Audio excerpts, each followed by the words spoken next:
I am far behind. Far beyond, sorry. I'll explain what happened in a moment. I am far beyond your understanding. Gotta keep pushing. Reality occurs to be reported from every sector. Facts are preliminary test results could be even. Hello and welcome to Dolphin's Dive, your weekly strategically minded Handelabra stream hosted by Dolphin. Handelabra believes in civil rights for everyone and in being as inclusive as possible, so any comments or activity actively working against those goals are not welcome and will not be tolerated. You can follow us at Handelabra Games on Twitch and Handelabra on Twitter, Facebook, and YouTube. You can follow me personally at LewDolphin21 on Twitter, and on Twitch and YouTube it's LewDolphin, no digits. Sentinels of the Multiverse, bottom of the ninth, Baon's End, I almost said. One Deck Dungeon and Aeon's End are available on Steam, iOS, and Android devices, and Spirit Island is in early access on Steam, and you can find more information on the games at handelabra.com. We are not doing Spirit Island this Thursday because it's the start of May. It's the first Dolphin's Dive of May, which has been historically a Sentinels of the Multiverse stream, so sorry, Azure. We will be back on Saturday with Spirit Island Saturdays, indeed. But today it's our monthly Oblivion fight. So, Sentinels, whenever I click out of it, it actually, since I have it full screen, when I click out of it, it actually gets rid of the window entirely. I'm seeing my background here. So whenever I change the scene in OBS, here's the intro scene, here's the, game screen, and when I do this it takes Sentinels out of view, and so when I do this to read, traditionally when I switch to this screen in a Sentinels game, I read the intro and then I do the intro blurb, but yeah, that's why I had issues today, because I hit the button here and then I couldn't remember what Oblivion even said, so not that anyone particularly cares about that. So other things to note, you might notice the chat is differently structured today. That's because I'm actually using the restream functionality of Handelabra that we've set up recently. So now we're streaming simultaneously to Twitch and YouTube and also Steam, I believe. And so you might be watching this on Twitch as usual, like DF and Seamus. I can see their Twitch symbols. You might be watching this on YouTube. I just checked, it is on YouTube. I see myself on YouTube right now. I can actually, YouTube's kind of interesting. I can actually jump around, I guess, sort of. Actually, it just doesn't really work that way from what I'm seeing. I thought I could jump around, but that'd be pretty weird. And we're also on Steam apparently, and as far as I know, Steam comments aren't set up for restream, so we're not going to see Steamers, but we might be seeing YouTubers, and by we I mean me, because on Twitch you only see Twitch chat, on YouTube you only see YouTube chat, but I can see both because I have the special restream dashboard here I can read chat off of. And if all else fails, I have my regular chat off to the side. I don't have it set up on OBS, but it's just to make sure that I am seeing it, but it does look like the chat is lining up with my usual chat experience. Great. So, let's get to the game. We're playing Oblivion this week, and we're actually doing this very old school. Steamers, I said Steamers, yes. Hello, Evil Dice Monkey, and welcome. Oh, and DF is now on YouTube saying me. Oh boy, do I call DF a cheater now? He's seeing other streaming services on the site. All right, so we're doing Sentinels this week. We're doing Oblivion, and if you're disappointed that I'm not doing Spirit Island like Azure was, we will be doing Spirit Island Saturdays this week, so you'll be able to see Spirit Island on Saturday.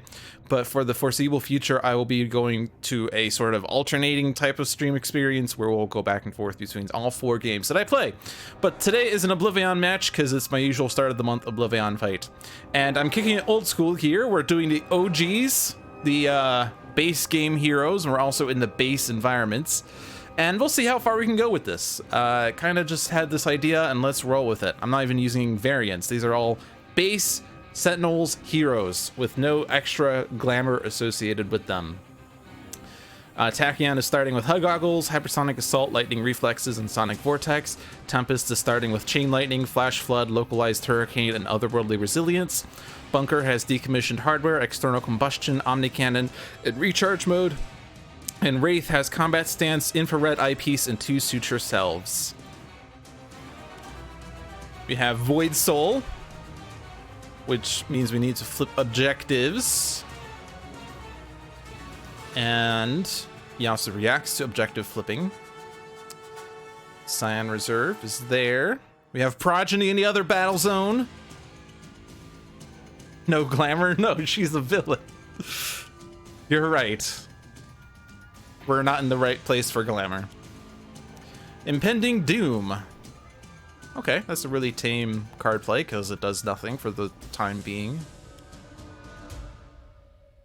But our goal is to flip objectives, which is really nice because that's usually what we want to do in an Oblivion fight anyway. So what do we have going for us right now? We have the final champion at the end of your turn. If there are more hero targets than non-hero targets in this battle zone, flip this card. And first battle zone is 4 hero targets and 2 non-hero targets. So we'll actually win this immediately. So we're gonna get Cursor for free. With a hero that doesn't have non-hero targets, but I guess that means that we get Cursor for free. Actually, none of our heroes in none of the base games have non-hero targets except for Visionary, but... So what do we want to do? This is a Cosmic, Tempest, Fanatic, Nemesis. So Tempest might want to stay here to be able to hit Void Soul even harder. Whenever an objective card is flipped, this card deals itself 2 psychic damage and then flips, which then has a damage reduction, deals each hero target in the player area with the most rewards damage, and then flips back, and then the hero target with the lowest deals each non-villain target 2 and 2. And that is annoying for sure. So what's the main thing with this objective? That's not the objective, that's the objective. So flipping an objective in either battle zone, you add a token. When there are 3 tokens, move Oblivion to the other battle zone and flip this card. And on this side, reduce damage dealt to Oblivion by 2 if Oblivion is dealt 5 or more damage in a single turn. Remove this card from the game. So, okay, we can do that. So how do we want to handle the objectives then? We're gonna flip the primary objective somewhat quickly. Unlike other objectives, it doesn't wait for the start of turn.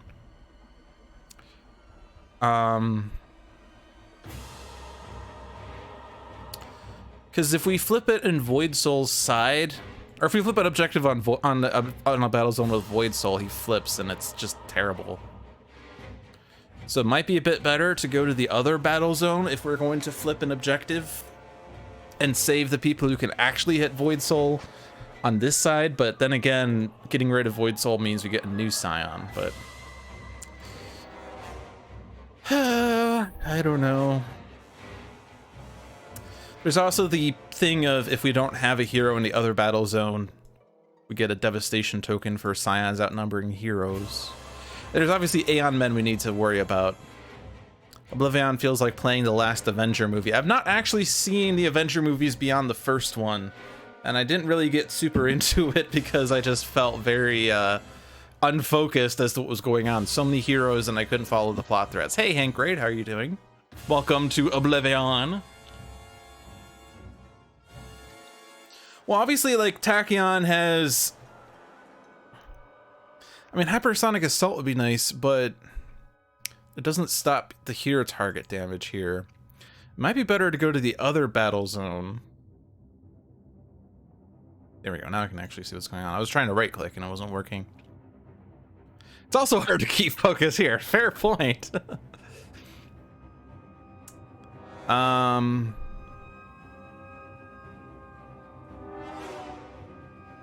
At the start of this villain turn, if Oblivion is here, Oblivion does stuff. Do we have a means of destroying it? Do we have ongoing destruction here? We do not. So it's also risky going here in case the Scions move Oblivion to this battle zone. It's also possible that we accidentally move Oblivion to this battle zone by flipping the primary objective. But we obviously don't want Oblivion to move here, and then Impending Doom deals damage that destroys Aeon Men that has Oblivion do other things. Which the only one that's really bad is Aeon Locus. But stopping these guys from dealing damage might be fine. Aeon Thrall, Aeon Warrior, and Progeny all deal damage. So... this is a set setup. Rather, I set the heroes in the environments. This is OG Sentinels with the OGs. The environments we have set aside are Installa Permalis and Wagner Bar's base, and because we need a fifth, I went with Freedom Tower. But that's the backup. So let's move you to the second battle zone. Let's take that on because you'll get Cursor. And we'll go ahead and HUD Goggles and Hypersonic because we have no bursts in our trash for Sonic Vortex. Let's see how good the core set is against Oblivion. Alright, and base power Tachyon. You can just see the top card of your deck and decide whether you want it. Accelerated Assault is standard damage dealer. Let's get rid of it because that puts a burst in my trash for Sonic Vortex, and that gets me Supersonic Response, which is not good when nothing's dealing damage, but that's fine. Alright, so what about Tempest? Oh, and a new objective, which is important to know. We have the Enraged Terror Bird, which the flip side of that is Arataki, which is great. Especially if Tempest gets it, because then he's not as worried about Localized Hurricane.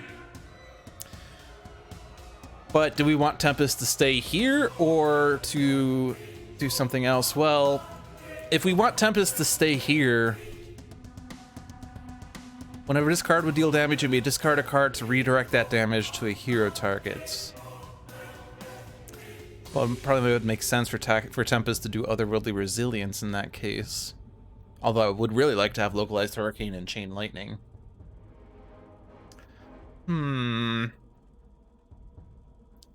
Yeah, we'll take it on. We'll stay here. You're fine here. You'll take on that objective. Because you're not going to flip it, so you might as well stay here. We'll Otherworldly Resilience, and then we can still do AoE damage, which is good because it will do Nemesis damage against Void Soul. Ball Lightning, that's what we wanted. And now we have to get rid of one of these cards. Let's ditch Flash Flood, even though it's good.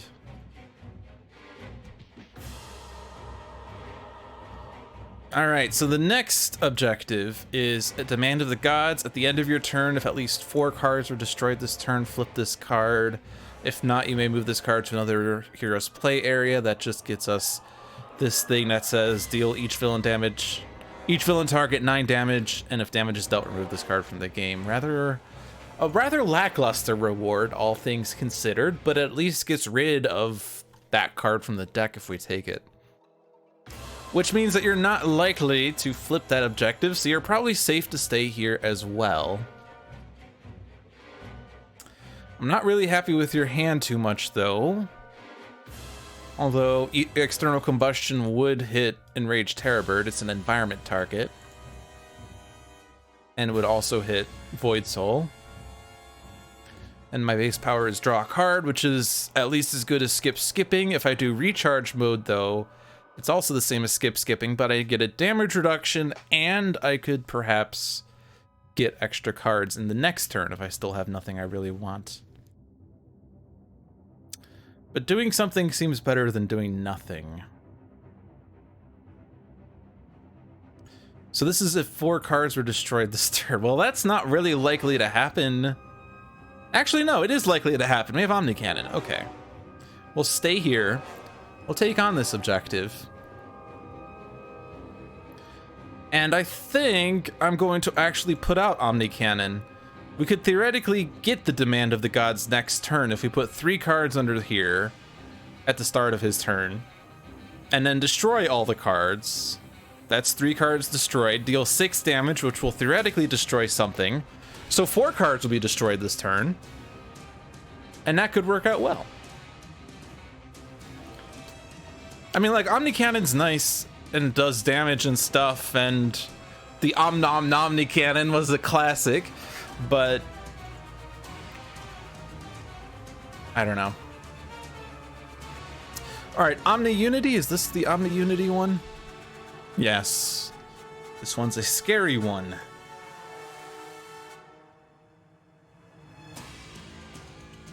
I was kind of wondering if Omni would count for destroy. Oh yeah, Omni Unity, but Omni Cannon. Yeah, because these cards are destroyed, so it should still count as card destruction. And here we have, at the end of your turn, reveal the top card of your deck. You may discard a card to put the revealed card into play. Otherwise, discard the revealed card. Either way, if you discarded an equipment card, flip this card. And obviously, Wraith is very capable of getting an equipment discarded or played.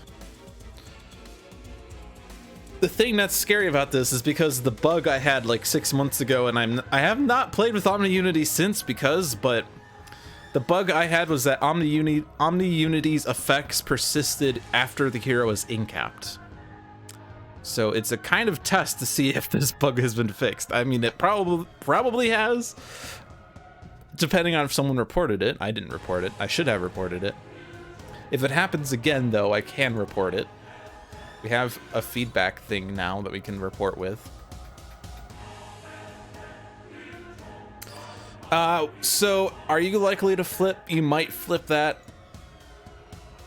You also could just have this perpetually in play.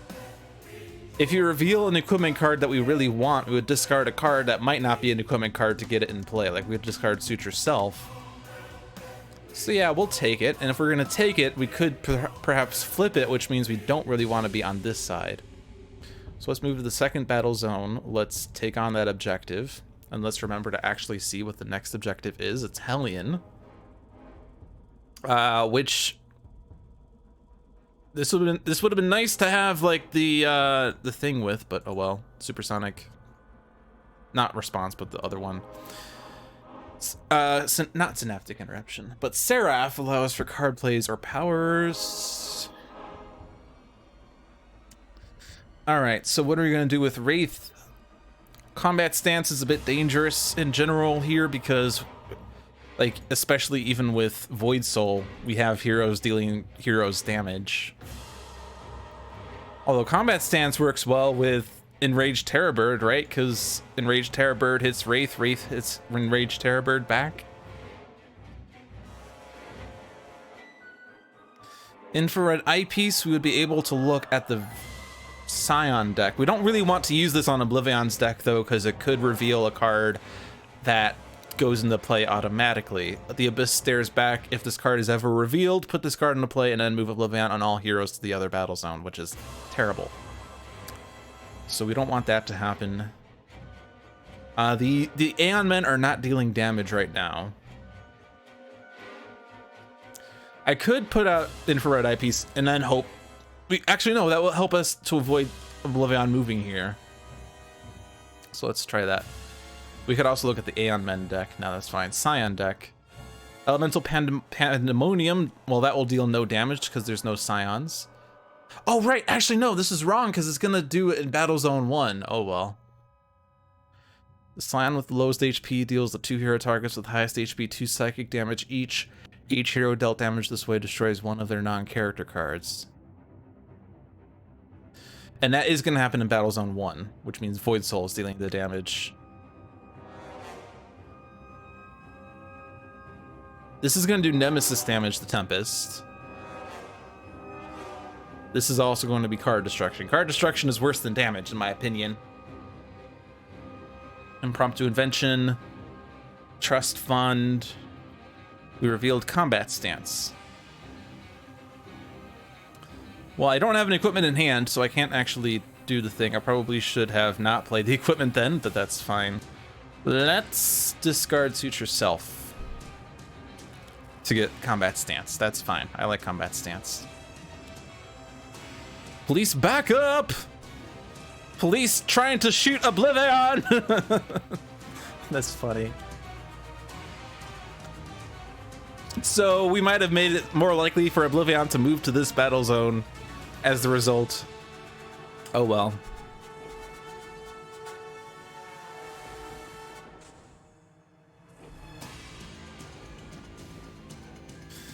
Oh, this is actually really nice because this hits the Enraged Terrorbird. Yeah!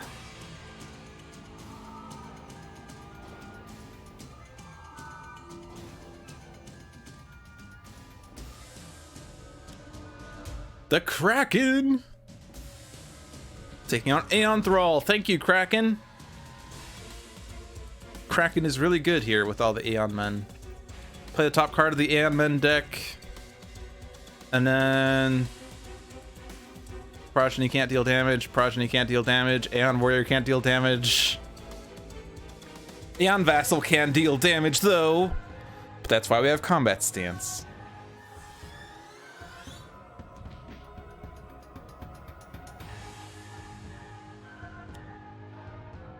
Oblivion deals each target 2 energy damage. Move any heroes dealt damage this way to the other battle zone. If no heroes are moved this way, move Oblivion to the other battle zone. Well, I am happy with this because Void Soul, Enraged Terrorbird, which is actually going to flip Void Soul.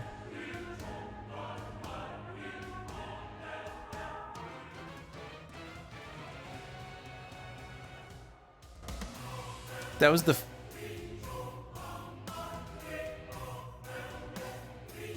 Did we not flip? Oh, we didn't flip Final Champion. Oh, right, because we moved to the other battle zone. That's right. I was so confused as to how we did not get any objectives flipped yet. The answer is we screwed ourselves there.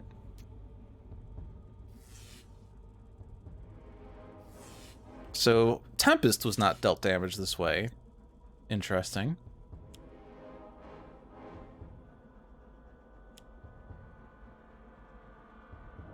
Now there's only a bajillion a bajillion Aeon Men in the other battle zone.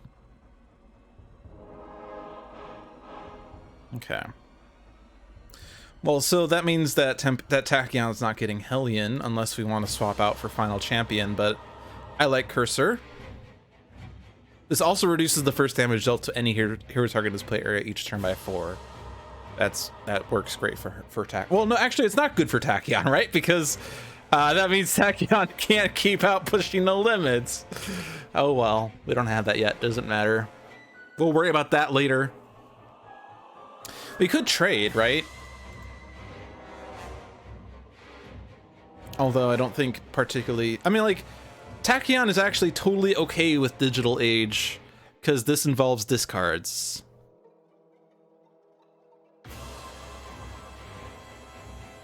And then the flip side, each equipment card gains the keyword Mechanical Golem. That only affects HUD goggles, which is rather lackluster, but has minimal detriment.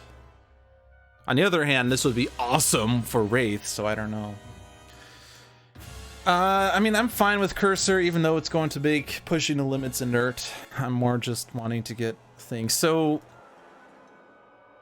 if there are more hero targets than non-hero targets, so if you move to the first battle zone, you would get this flip. The problem, though, was that flipping that... Or no, we already flipped... Void Soul. Void Soul's flipped. Which is annoying.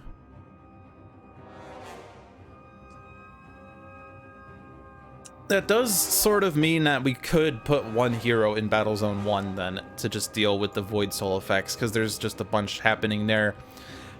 This card deals each hero target in the play area with the most rewards. You missed a ton. Last you saw was Wrath.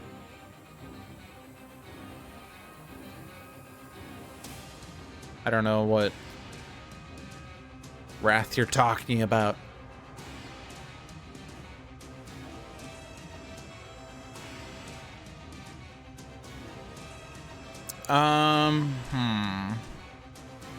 Oh, Wraith's turn. Okay, that makes more sense. I was thinking like Wrath of the Cosmos.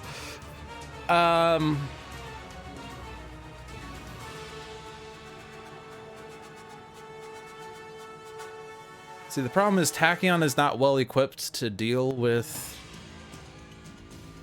many things. Been dealt damage by Aeon Vassal, so Supersonic Response would take out Aeon Vassal at least, but so would the Kraken. Although we could just have the Kraken help, because we have a bunch of Aeon Men here that are just piling up. I don't know. I guess, who do I want to leave in Battle Zone 1? The problem is, this is Tempest Nemesis? No, not on this side. Not on this side either. I thought this was a Tempest Nemesis. I thought something was the Tempest Nemesis. I don't remember. Tempest is more equipped, especially with Arataki. But Tempest also has a bunch of damage and also the means of getting rid of impending doom.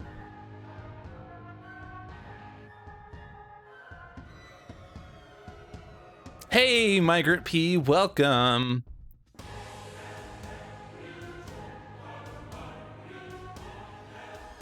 We could stun bolt with impromptu invention. Yeah, that might be better than.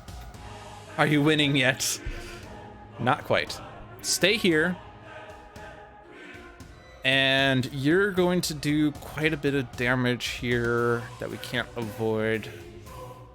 So I'm going to leave the final champion here. I am multi-streaming indeed. We're on Steam, we're on Twitch, we're on YouTube.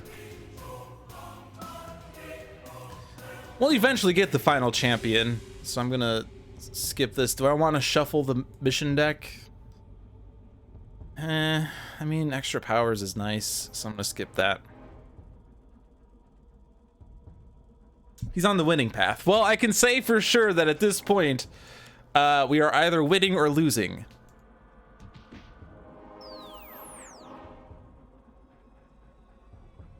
All right, so now there are 2 bursts in my trash. This deals 3 damage, 4 to Progeny.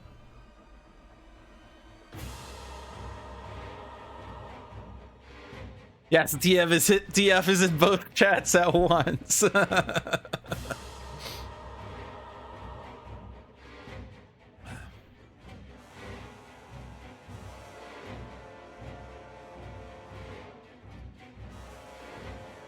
I'm running out of card plays here, though.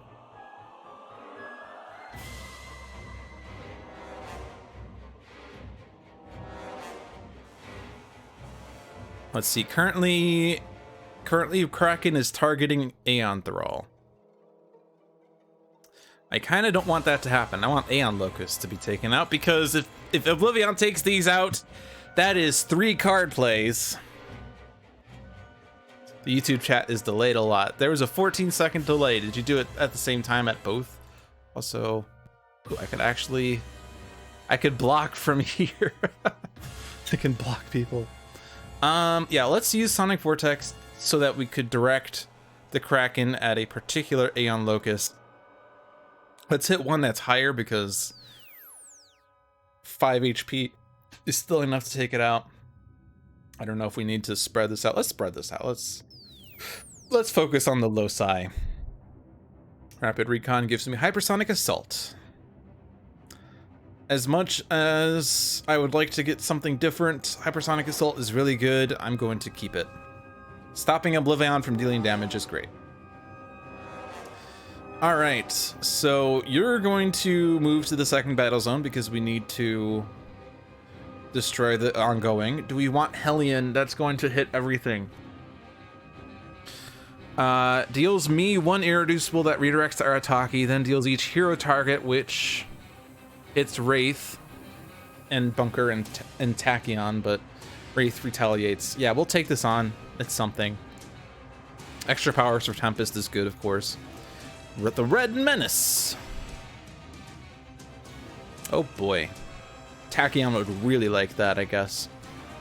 Alright, let's get rid of that ongoing. Deal 1 target, 4 lightning damage. Let's focus on Hellion so that we can get you flipped and stop with the damage. I don't want to destroy those cards. I do want to AoE though.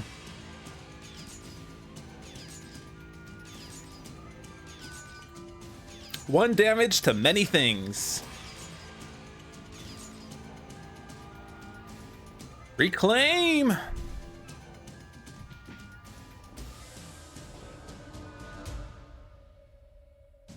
Yeah, we just yeeted the impending doom. Yeet. Okay. So Bunker's gonna stay here. We can get the demand of the gods. I'm not really particularly excited with that power. Although that would wipe the board of Aeon Men, but the next turn. And actually, I guess that's fine. Wiping the board of Aeon Men is progress. We won't be able to do it this turn, though, because it's the end of this current turn. So I'm gonna keep my thing. I'm gonna move 3 cards under Omni Cannon. What do we want to keep? We could decommissioned hardware something if needed. But we can't decommissioned hardware external combustion, so I guess that means we're gonna put the 2 equipments plus recharge mode.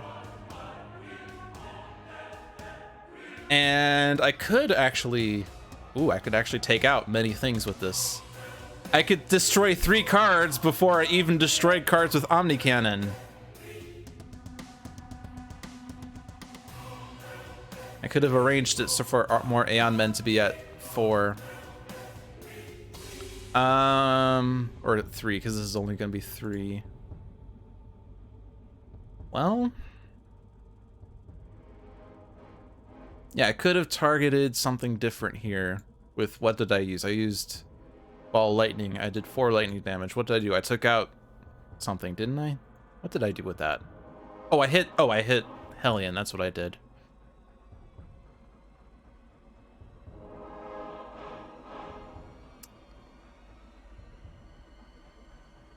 Yeah, I mean, yeah, that would definitely do it. I'm just thinking whether... Yeah, no, let's just... It doesn't matter. 9 HP. That's already pretty balls to the wall. I don't need as many cards under Omni Cannon. Well, does it look like Bunker's surviving for much longer?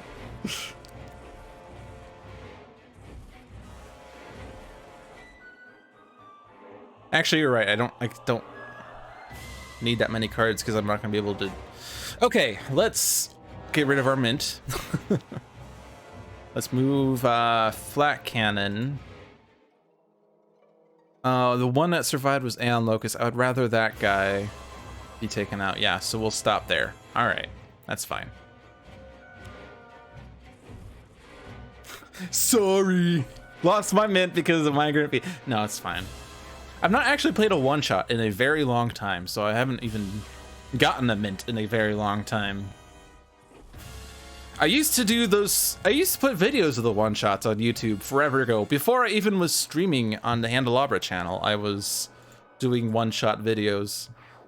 I stopped with that because I didn't have the time to keep up with it.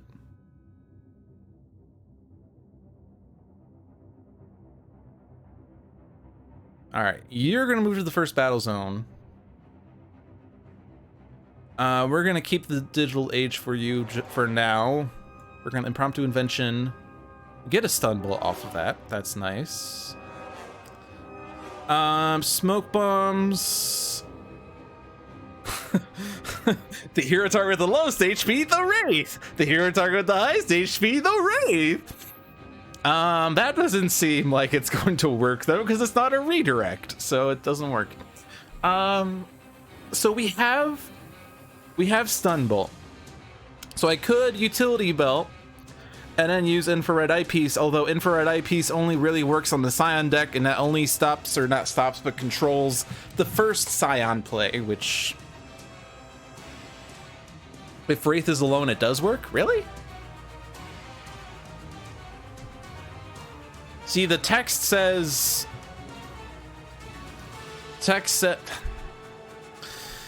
Reduce damage redirected this way by 1, but I thought that you can't redirect from a target to itself. I thought that was a clause.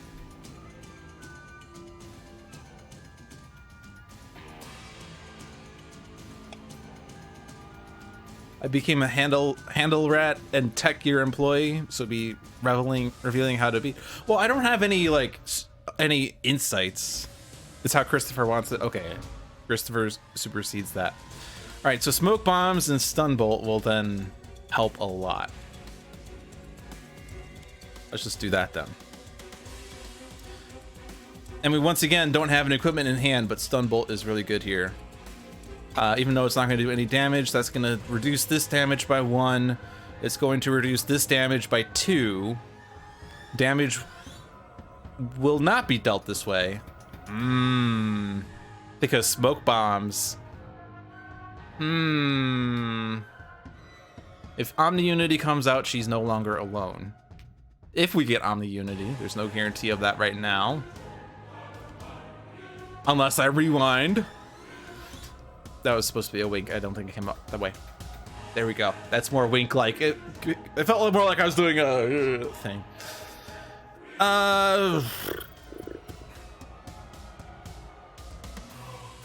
If no damage was dealt this way. Each non-villain target, if no damage was dealt this way.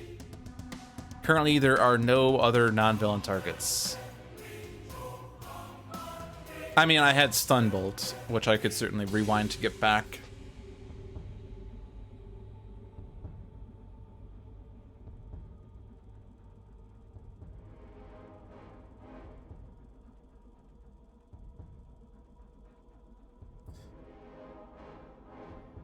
I really want that smoke bombs, though.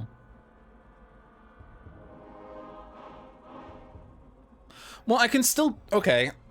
Okay. Let's not play stun bolt, then.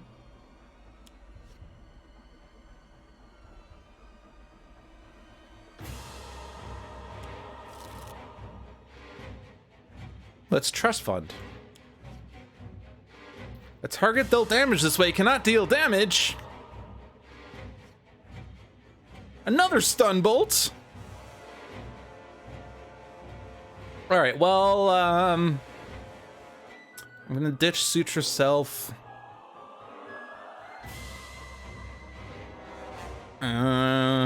These are all good cards. Inventory Barrage could be used to get past the damage resistance on the other side. Maybe. We already have combat stance. I don't need combat stance number 2. It's limited. Do I want to reduce damage by 2?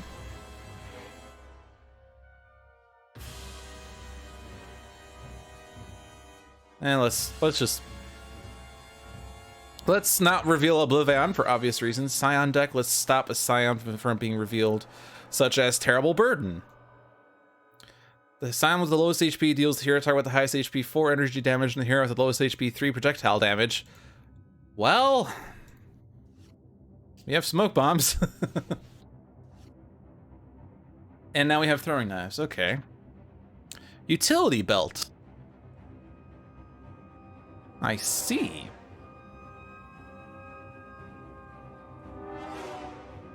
I want that, though. Do I want to discard an equipment to get that, or do I just want to keep Digital Age to get Wraith Super set up?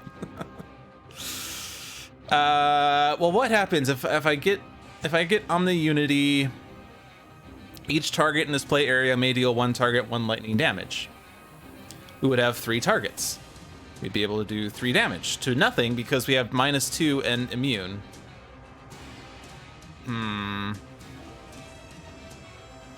However, we would flip this, and then he'd be at -2. We move to phase 2. The Electric Boogaloo.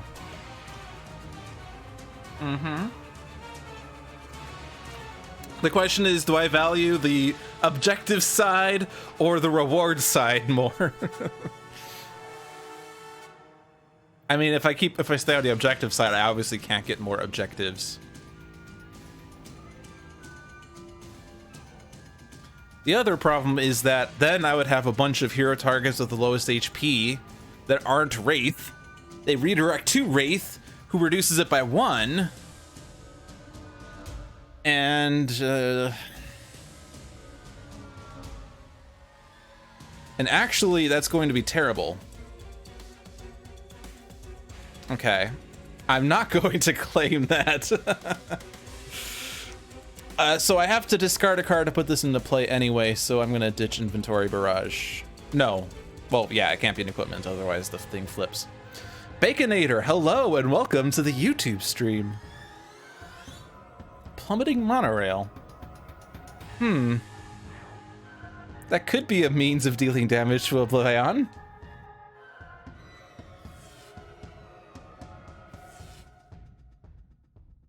Why did combat stance not go off? Oh, because you destroyed it?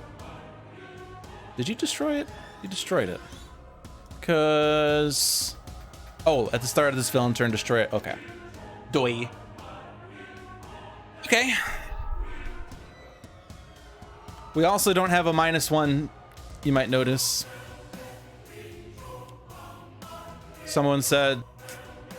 Someone, meaning John, said that there would be a -1 from smoke bombs. There was not a -1 from smoke bombs. All right, deal 3 damage to each target. Well, that means Hellion. John lied to me. No, John. Arataki's taking a beating. Nothing else I can do here. 1 damage has been dealt this turn.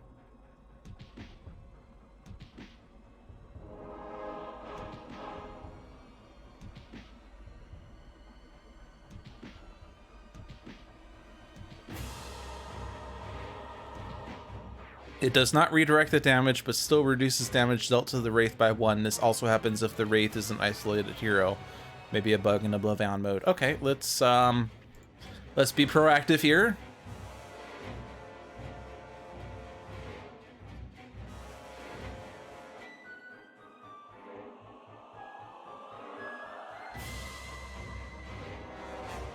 Or that was Battle Zone 1.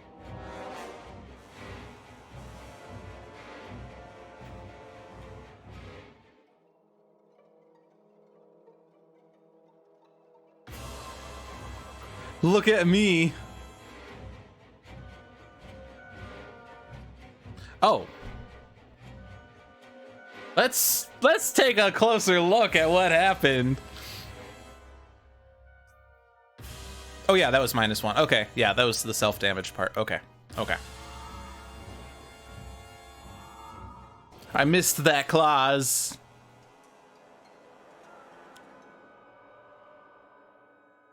All right, John, you win. Actually, no.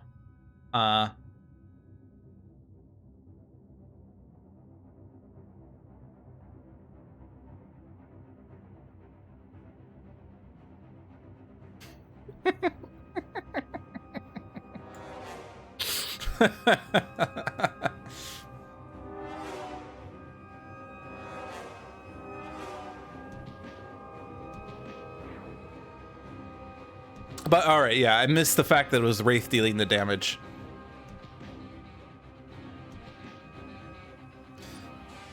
Oh boy, Arataki, you've been taking quite a beating, and Bunker as well. And oh man, the Kraken! No. Poor Kraken.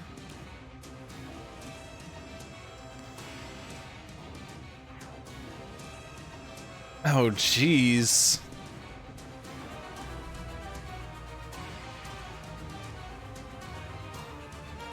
Yeah, and Arataki's gone.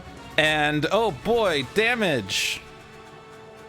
Well, ow.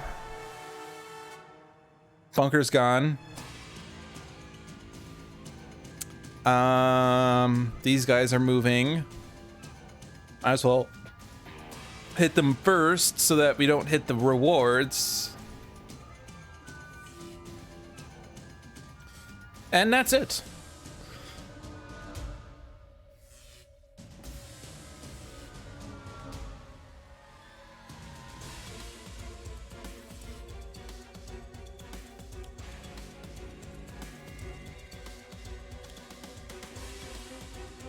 All right, so we lost our first hero, but he did get a reward, so that's good. The reward we got was to deal damage, which is not that great, but who are we gonna replace? For those of you just tuning in, this is an OG stream. We're playing with only the base game right now, until we have no other base gamers. So the thing we got is the magic of the Ennead that can deal each villain target 9 damage of a type. In Oblivion, ow is always the right word.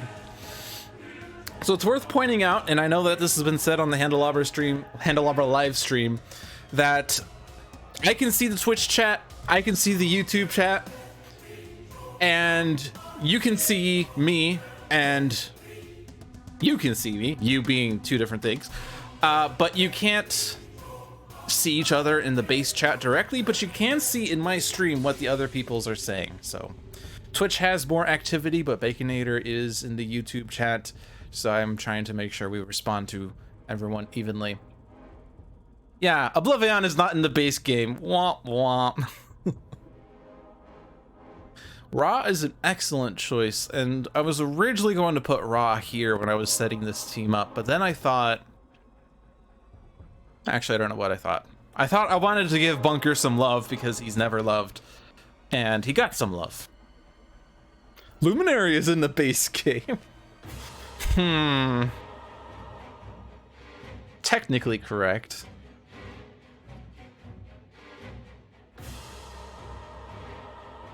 What does this current situation demand? Well, we have Aeon Men over here we would like to waste. We have damage to Oblivion we would like to deal. And actually, this reward would do it. As terrible as we've been saying that reward is, we would actually be able to flip Oblivion to phase 2. Are we in a gigantic rush to do so? Well, this would get rid of the Aeon Men. Except I think he adds more, doesn't he? He turns to the next page. Then the top 2 cards of the Aeon Men deck are played here. But if he flips as the result of Impenetrable Flame, then we also destroy those Aeon Men. I think that's the answer, is this card. Because not only will we flip Oblivion, but we'll deal with the Aeon Men that he puts out. So we don't have to worry about him destroying it with his end of turn damage.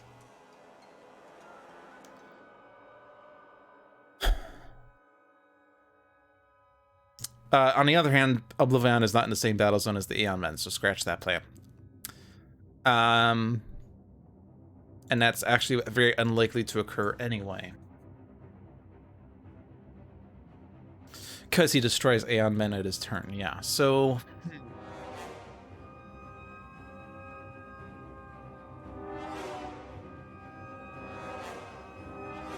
I mean, if it's just a matter of playing this card, it doesn't matter who the hero is. Currently we have the Red Menace out, but Red Menace, Tachyon still has the final champion that she would eventually claim someday, maybe.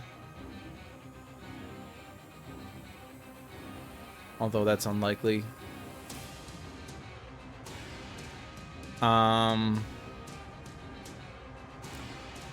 Tempest just got Seraph, so we could take every man. I don't know. Should we just bring Ra? Let's just bring Ra. All gods will be swept aside and forgotten. Everything burns. Yes, Mr. Burns, everything burns. Blazing Tornado, Flesh of the Sun God, Inferno, and Solar Flare. Also, we have incaps here.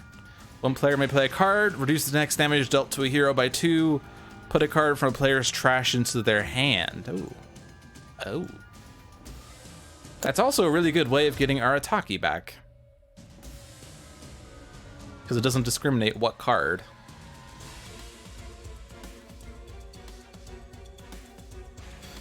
Interesting.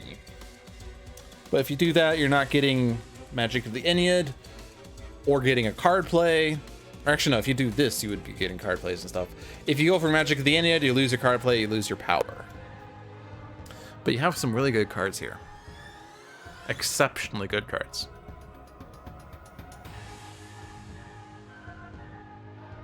Still undecided what we're going to do here. Solar Flare increases fire damage? Yes. So Magic of the Ennead could deal fire damage!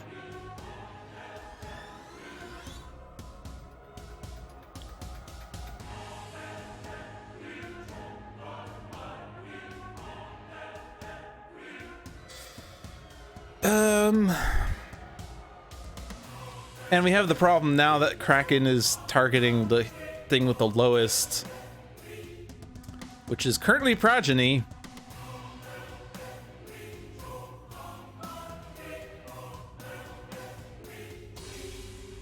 I mean, I'm kind of tempted to just leave Oblivion as is for this turn and just stay over here and build up a little more, but Oblivion could just move to this battle zone and wipe the board. We would lose or we would add a devastation token by having Progeny be in the battle zone without anything, but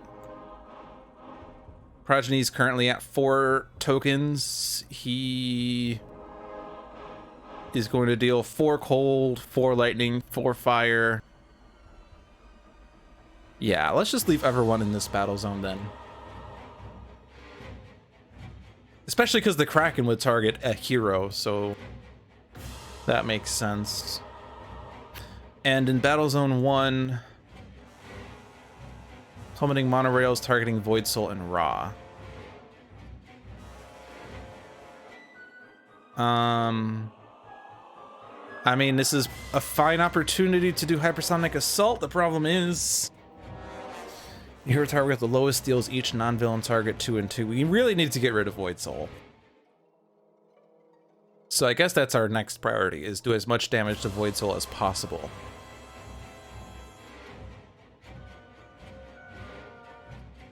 We don't really have the means of doing as much damage as possible.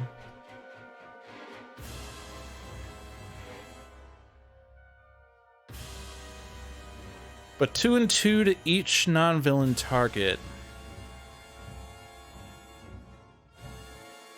If no damage is dealt this way, play the top card of the Cyan deck. That's also annoying.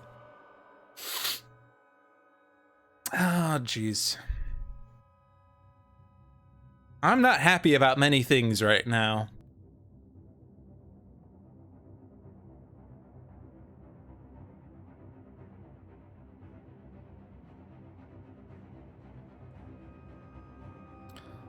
Well, Tempest is a nemesis. So as much damage as we can get out of Tempest as we can would be nice. If you have a hero target at low HP, they can off themselves. I don't like that.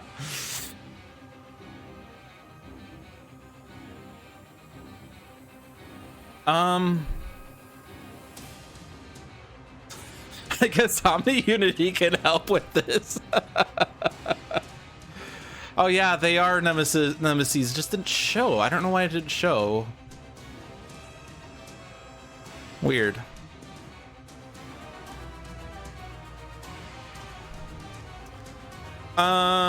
Would this help? You wouldn't be able to get to that this turn anyway. I'm gonna skip this again. And then I'm gonna Hypersonic Assault.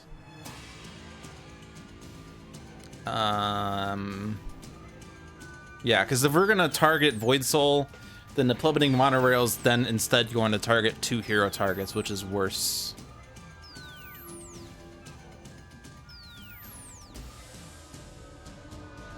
No need to play Lightning Reflexes, and let's see what we have here. Blinding Speed. I'll ditch that. That's a burst.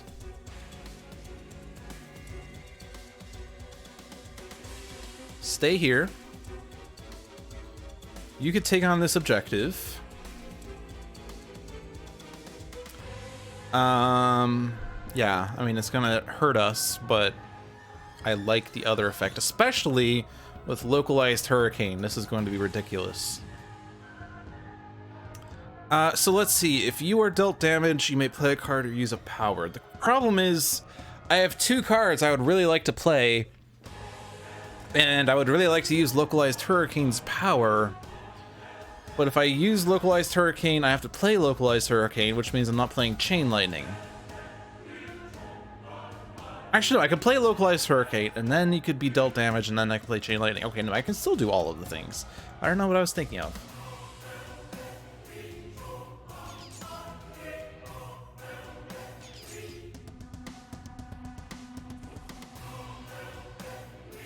Grievous Hailstorm. Localized Hurricane number 2! And Cleansing Downpour. We want that card, eventually, maybe. Deal up to 3 targets. So that's Void Soul, that's Red Menace, and that's Seraph. So that Tempest can Chain Lightning. Do the big hit on Void Soul. Then a smaller hit on Red Menace. And then 2 damage here. Now you're thinking with Seraph. Aeon Locus. Not sure if this matters.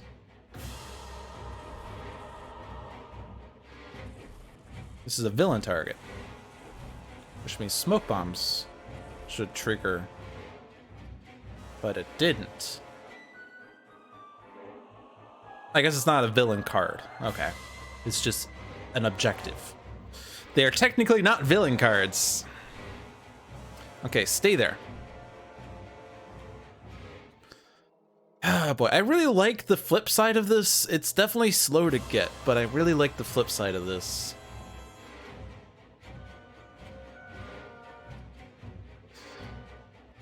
So to that end, do I actually want to take this back? Well, no, I don't, because I still want to do as much damage to Void Soul as possible.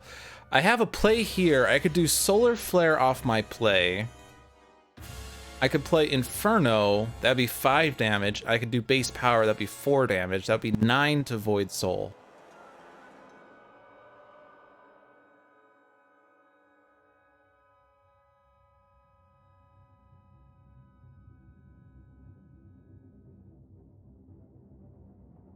Is there another card play that's better? We could just throat jab whoever's the hero with the lowest HP. Yeah, why don't we just throat jab? Throat jab Tempest. When does this expire? Start of your next turn.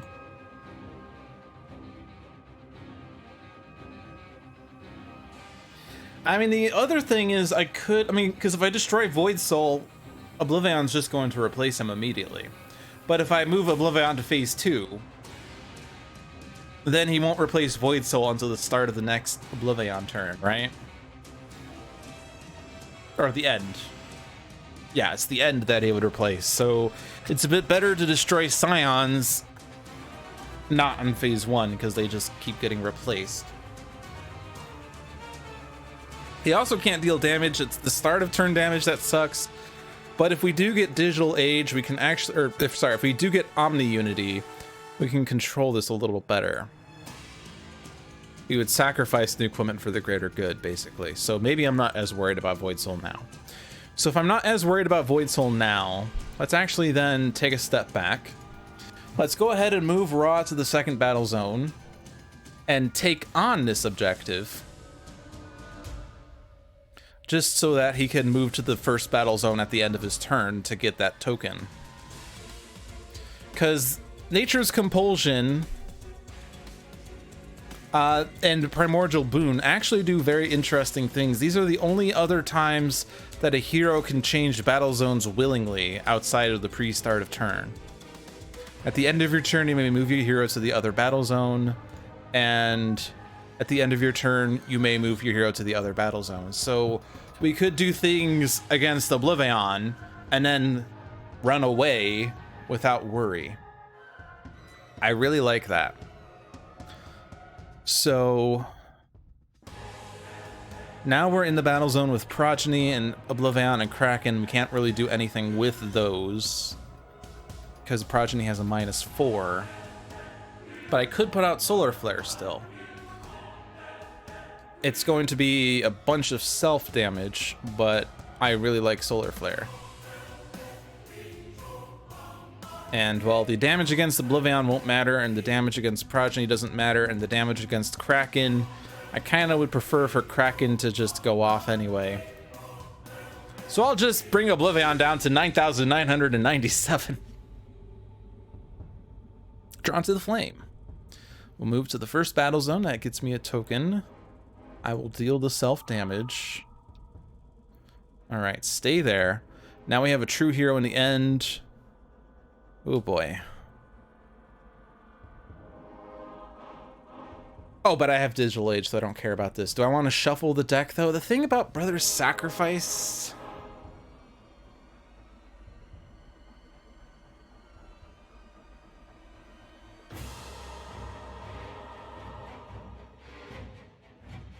it's really powerful, but it's a one-time thing. And the upfront cost for it is expensive.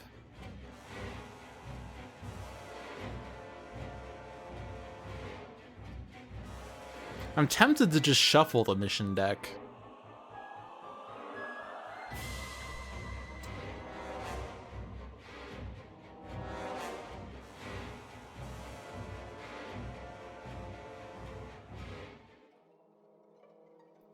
Because, I mean, like, Tachyon still has that objective she has yet to claim, somehow. Tempest still has Red Menace. Rob will have Nature's Compulsion for 1,000,000 years. So it's, I mean, I guess it's not a big priority. We could decide later if we're going to shuffle it. So let's just not shuffle, let's not swap, let's not trade. Everything's Hypersonic Assaulted? Yeah, so I don't need to throat jab.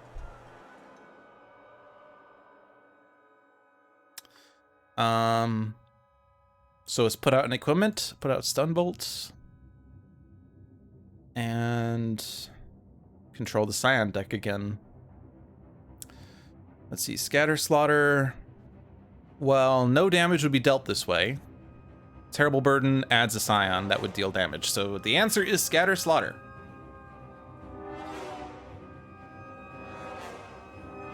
All right. And let's just reduce the next damage. Oh, I have another power, right? Utility belt. I was really confused. I'm like, why is my turn not over yet? Yeah, I'm gonna use stealth. So what is revealed here? It's Razor Ordnance.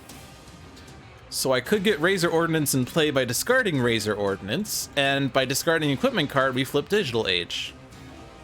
By flipping Digital Age, Void Soul flips. But he can't deal damage, so it doesn't matter at all. So we're gonna sacrifice one of these cards.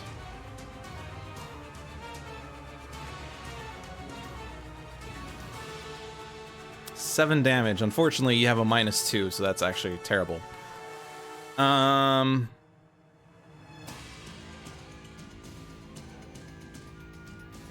we can get Red Menace flipped, right? Because we got 7 damage, so we'll still have enough left over after I sacrifice. So which one do we want to sacrifice then? I don't know. Razor Ordnance? As good as that big hit is, I have Stun Bolt, and I'd rather do 2 Stun Bolts or Throwing Knives instead. I discarded a Razor Ordnance to get the Razor Ordnance, and now I'm going to get rid of the Razor Ordnance. Alright, but now everyone's going to hit Red Menace, and we get Red Menace flipped. Oh. Ow! Ow! There's something we can exploit. Okay. Well, if we want Razor Ordnance to go away, let's have Razor Ordnance hit the Red Menace. Did we need something to be at the lowest hit points?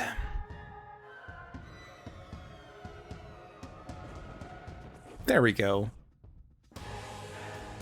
Alright, so now we'll get Red Menace flipped.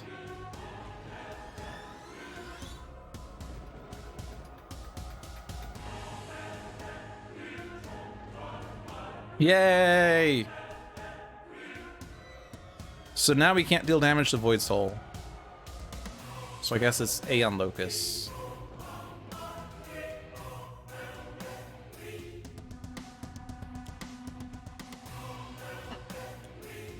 Oh boy, plummeting monorail number 2.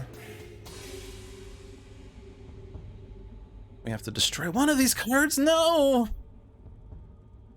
I was working so well with these cards! You have another localized hurricane. But now localized hurricane and Everyman is going to be ridiculous.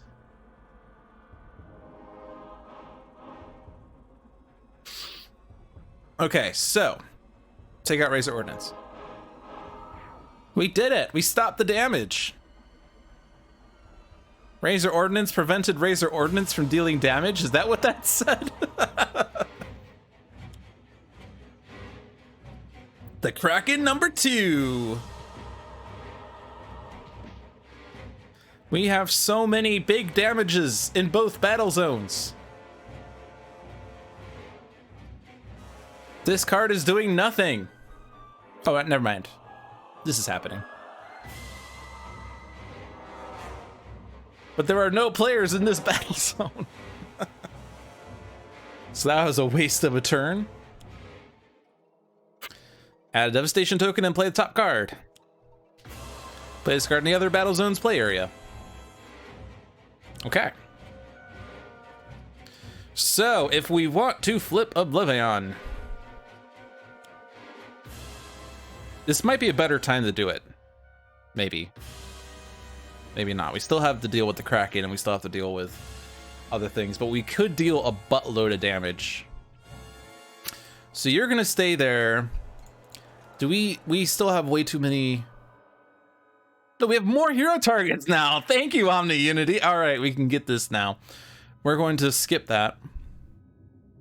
No damage was dealt, so supersonic response isn't as good, but it's still something. You've been dealt damage by the Everyman. Well, that's not useful. Oh, do I want to just take out Aeon Locust? That's probably the best bet. But I still also want to do damage to Void Soul, so I'll just do that. Tachyon, you need to get cards. Lightspeed Barrage. You're not discarding that. If you discard that, then you are not working well. Oh no, you flipped again! Ah! It's okay. Yeah. So the card is the one that counts down, right? Temporal Fractures, yes. Is that the only one? That's the only one. You can only play that once. But yeah. Oh, but yeah, then you count down to 1 and then he plays that, and that's enough. Okay. So we're definitely flipping him now, which means Ra's gonna flip him. So you stay there.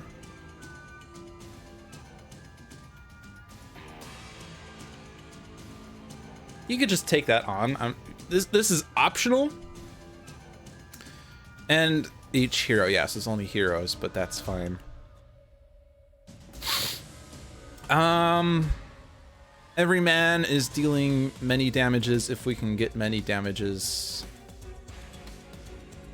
But I am very tempted to Grievous Hailstorm, but I think it's still better to Localized Hurricane. Even though this is reduced by 2, I'm still going to do it.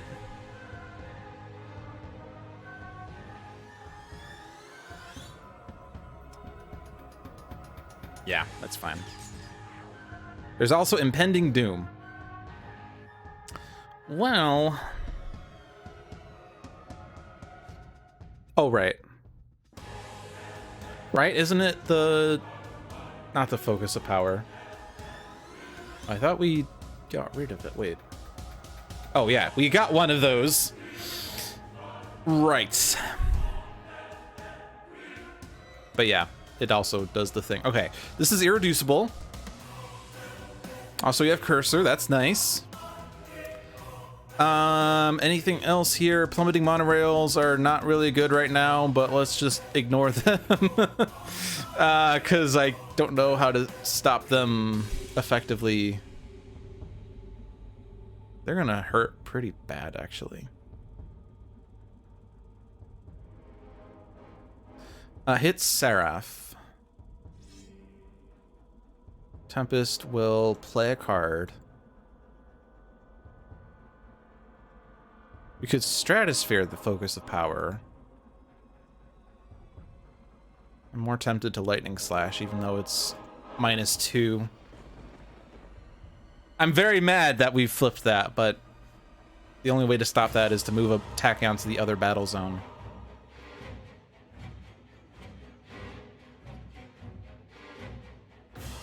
Is that better or worse? The problem is Progeny's going to do a bunch of damage to Tachyon, and Oblivion is there as well. So, although we do have a -1, or sorry, we have a -4 for the first damage. That would be very effective. Oh, but we got that, so we can't actually do that. Okay. Yeah, we can effectively get rid of one of those, so that's probably better. And this is still 4. We can almost get rid of Void Soul. I am not going to do this part, though. So you're moving to the second battle zone. You have to regain your reward. You have to play the magic. You have to use the magic. You have to select fire. Does order matter?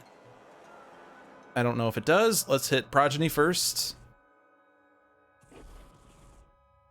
Then everyone in the game draws a card. Okay, cool. Scorched Earth.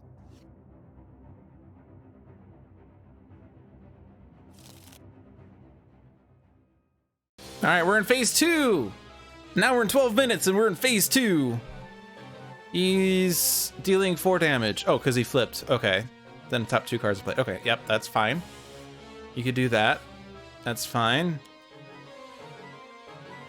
And then you get Aeon Men that will go away immediately.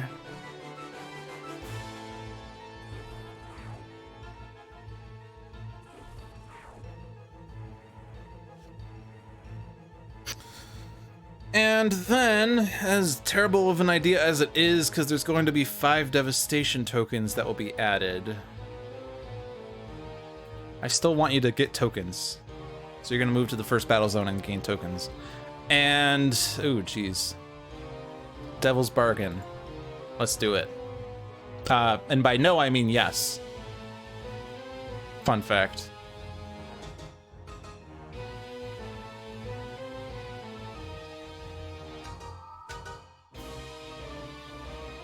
So is there a way I can take out Void Soul? The answer is no. Okay. What can we do? We can Throat Jab 1 Plummeting Monorail. We could do one of the damages on the second, so then we don't have to deal with this big hit. We have a bunch of minuses, but not really much that we can do there. This -2 is really annoying right now. We have Expedition to Atlantis. Whenever a hero card is discarded, add a token. When this flips, you get Atlantean Conduit. You may draw a card and use a power.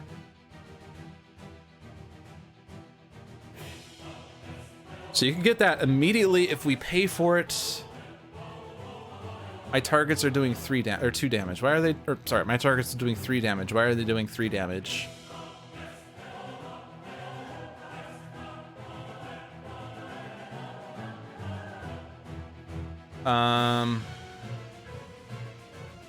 Cursor is not in the right battle zone, and Omni Unity is not giving a +1.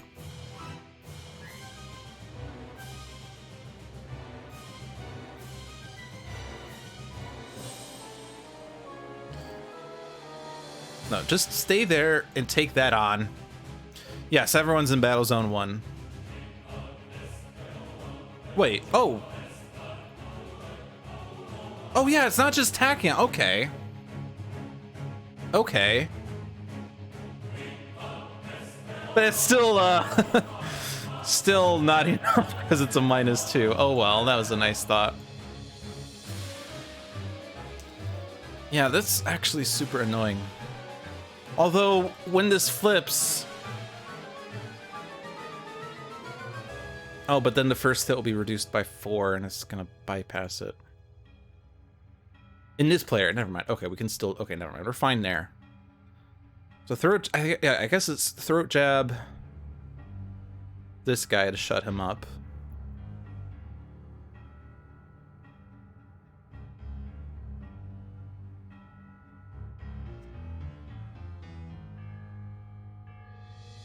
Do this to stop. If I could do 1 damage. Can I do 1 damage?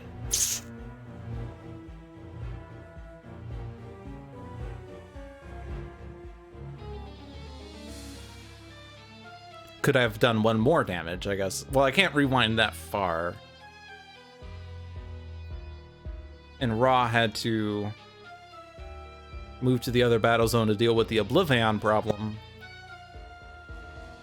I mean, Ra could very effectively just deal with Void Soul himself with Solar Flare. But Wraith can't very effectively deal with Oblivion. They both had the same problem with -2, so I'm going to accept my fate. Reality altered. Move each Aeon Man to the other battle zone is a very dangerous prospect.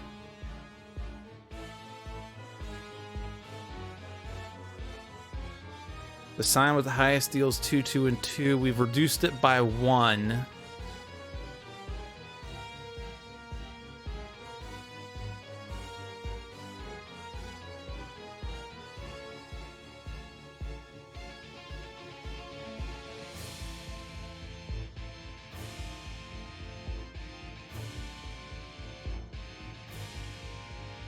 But it's still going to hit, what, everyone? Each hero target.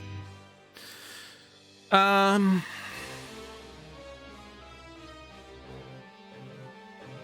mean, Oblivion only deals 4 damage. Am I gonna gamble this? This sounds terrible. He's only dealing 4 damage. If we take out the Aeon Thralls, which actually the Aeon Thralls don't even matter that much, we could just have him go off in the other battle zone. And in fact, these guys, the worst is that we get a devastation token.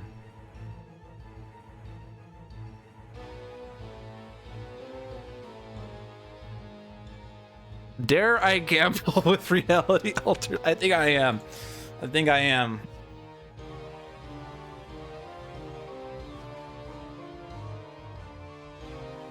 I can kill some of them. We have 5 targets doing 2 damage, and we have Wraith dealing 1, so that's 11 damage.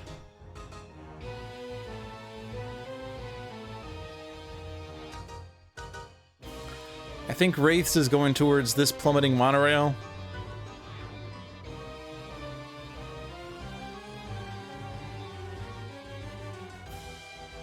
Yeah, how about we kill the guy that gives devastation tokens instead of the one that heals, because who cares about that one?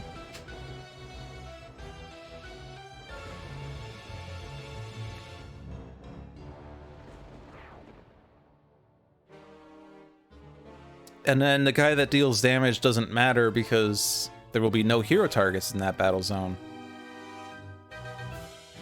You can actually just destroy him.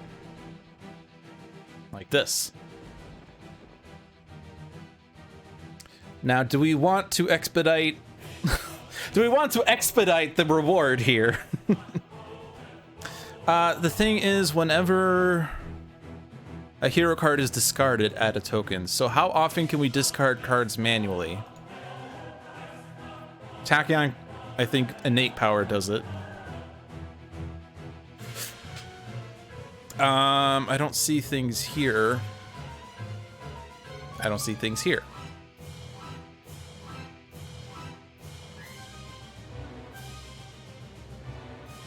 I'm tempted to just go for this. I mean, Tachyon's hurting on cards, but the other heroes have cards they could discard. Now, doing this means at the end of a turn you draw a card and use a power. You don't necessarily need the power right now. It doesn't, as it's from deck and not hand. It just says whenever a hero card is discarded, it doesn't say from hand, but that is something to consider. I mean, yeah, this also makes every man a little weaker, but that's okay. Ooh, Stratosphere. Did someone say we wanted Oblivion to just perpetually play the Abyss? Not the Abyss, but the Focus of Power? That sounds funny. I guess we're not going to Cleansing Downpour this game. Oh, Blazing Tornadoes, lame. I can't use 2 throwing knives. I can't use 2 smoke bombs. Yay! Now I can reduce my next damage by 2. Focus of Power is gonna go off. Oblivion is not in this battle zone. Heroes cannot use powers. Thank you, Paparazzi, except that doesn't matter because we're going to destroy you. How are we gonna destroy it? Well, first I'm gonna decide whether I want to keep using Solar Flare. It's really good though. Let's get... I love Localized Hurricane now.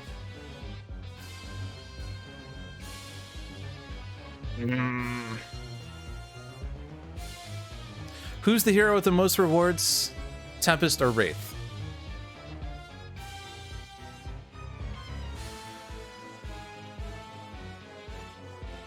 Which most of those will be smoke bombs in Wraith's battle zone, right? So it's fine. Magic of the Ennead was removed from the game. Which you can't see anywhere. But you use it once, it's gone.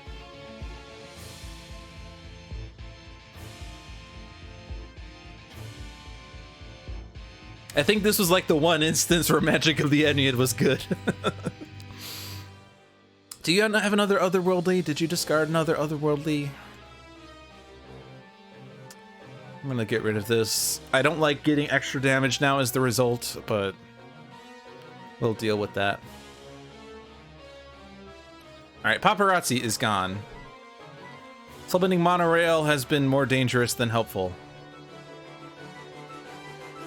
Wraith will be dealt damage. Yeah, and most of these will be smoke bombs. They go to Raw. All of these will go to Raw. Actually 17 down to 15. Well, okay.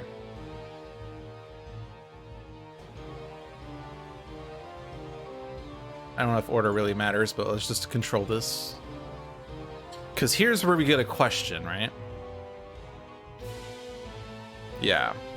Well, it would still make sense to do this.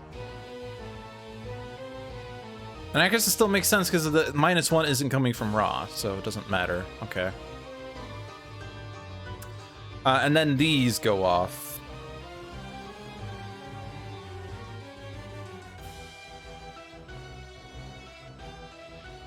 And that used up the -4? Did I see that right? Or no, that used up... Okay, we still have Cursor. We could still choose to avoid most of this damage happening by sacrificing one of these.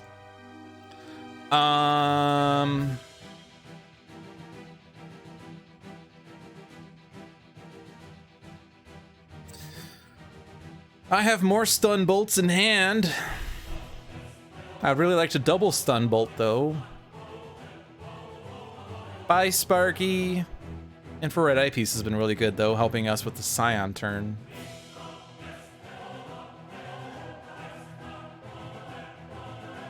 And Smoke Bombs will just always be good. I think I'll go ahead and ditch Stun Bolt because we can get it back.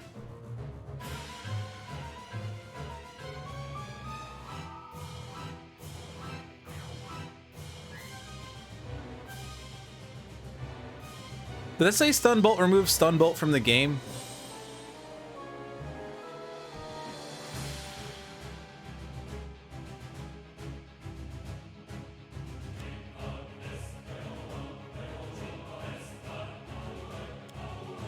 Oh, okay. I thought it said removed from the game. I was so confused.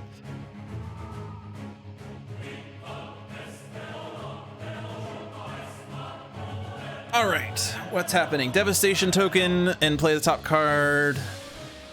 Summon Scion, play the top 2 cards of the Aeon Men deck. We got Aeon Master. That's on a list somewhere.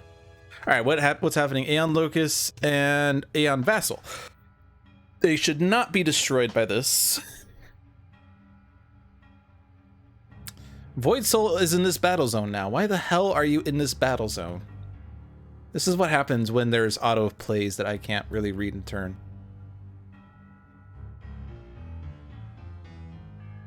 The sign with the highest HP deals the hero target with the lowest HP 10 irreducible infernal damage. If no targets are destroyed this way, move 1 Scion from the other battle zone to this battle zone.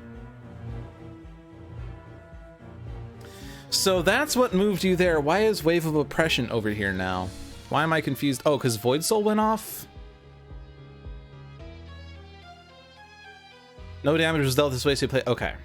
See, there's so much happened there when I was distracted by Stun Bolt, dealing damage to Stun Bolt, that... jeez. Okay, so what happened was Void Soul was moved to this battle zone, and then Void Soul did his end of turn actions again, which means that he tried to deal damage, or rather he had tried to have the hero with the lowest deal damage. No damage was dealt this way, so he instead played the top card of the Scion deck, which is where a non-target environment card was destroyed and blah, blah, blah, blah, blah.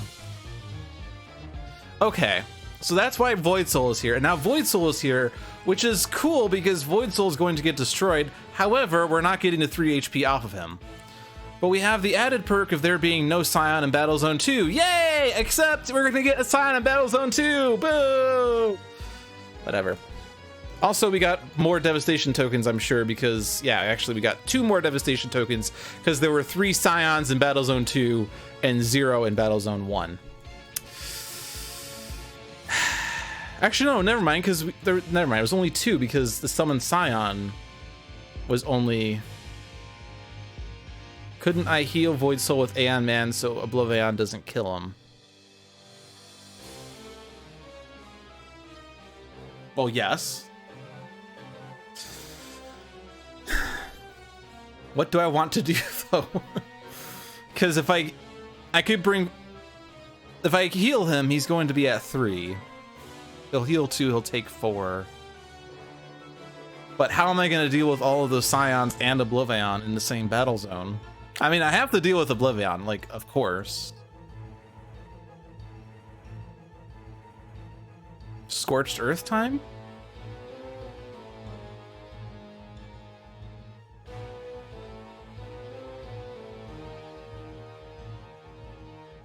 And then we could also have... Yeah, actually that might work great. Because also a +1 here, right? Yeah! Okay. Alright. That makes sense then.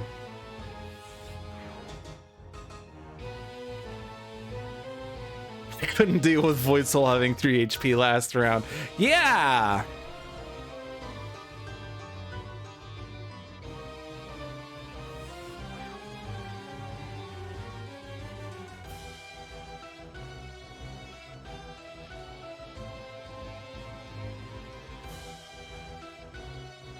And then nothing else. Let's hit Aeon Master, because that's going to play an Aeon Man.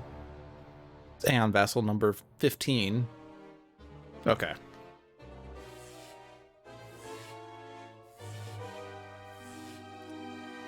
This would be a really great time to have a Synaptic Interruption.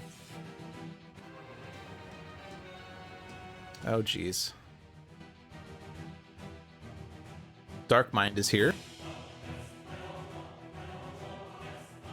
So this is now dangerous with Tachyon, right? Because with Dark Mind, whenever a hero ongoing card is revealed or destroyed, put it under this card. She's a real jerk. So we don't really want to use base power with Tachyon. How much is our light speed powered up? It's powered up to 4! And what's next? Great Fortune. Oh boy. Oh boy. Oh boy. That could be very interesting. Let's see. So we're gonna deal with Battle Zone 2 with Ra. Except we'll still have we'll still have 2 Scions in that battle zone. However, there's also a bajillion Devastation tokens. We could just sacrifice the Ruins of Atlantis to the greater good and increase the number of Devastation tokens there and stuff. The problem is, what if Oblivion moves? Well, we can Infrared Eyepiece to avoid the move happening on Scion turn 1. Scion turn 2 could move Oblivion to the other battle zone. And there's 2 of those in the deck. Well, that's annoying. But if we destroy Dark Mind, there's no Scion turn, right?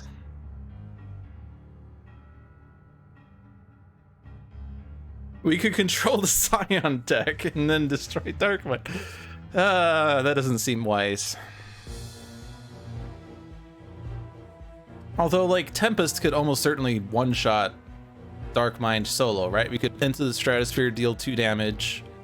We could Localized Hurricane, deal 3 damage, draw 2 cards. Then we have Seraph dealing 3 damage, and then, or assuming Cursor's here, it's 3 damage. Self-damage to play a card. That card could be Lightning Slash. Everyman could also be dealt damage to draw an additional card and deal damage as well. That would be very interesting. We could move Wraith to Battle Zone 2 and Throat Jab Oblivion so that when the Battle Zone is destroyed, then he doesn't deal damage. That would be funny.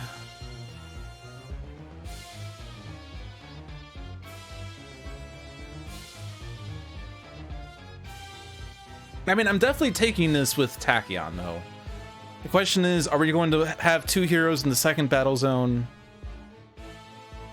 and add 4 devastation tokens? Yes.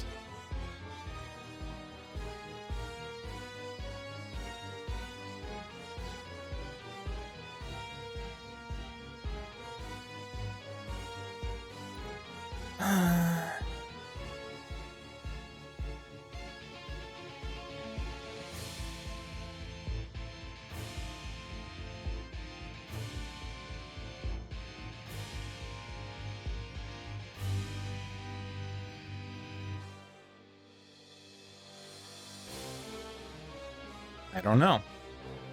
I mean, Raw could stay in that battle zone. I mean, if we stun bolt, this is less damage, right? So we could move Raw to battle zone 2, keep him there. We could move Wraith to battle zone 2, keep her there, and she could stun bolt to help deal with the stuff. And she gets additional powers, but she only has 1 play, unfortunately. But yeah.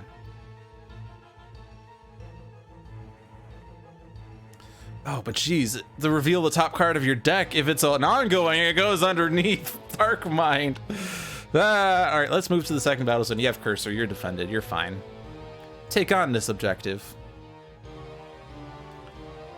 We're not going to really benefit from Lucky Break as much here, but we're not going to we're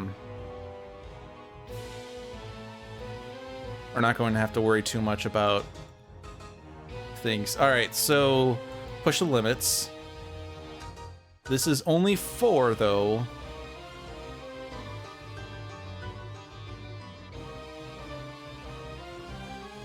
White Square Bug lets you see Void Soul better.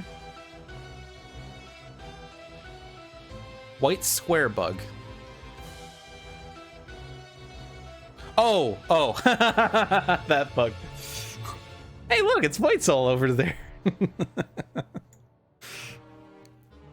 I'm tempted to hold on to this. Yeah, let's hold on to this because I could select Lightning Reflexes. If both of the cards are a one-shot, I could play them both. I could play Lightning Reflexes and play Lightspeed Barrage off of that. If I don't reveal a one-shot, I lose Lightning Reflexes, which is fine. If I do reveal a one-shot, I play Lightning Reflexes, and then I can play the Lightspeed Barrage off of that. But if the other card is a burst one-shot, then I get a stronger Lightspeed Barrage. Let's discard that in case we can power this up. Hypersonic Assault. Well, that would be pretty cool. All right. Lightning Reflexes, let's do this. Accelerated Assault. I could change my auto draw. Does it really matter though?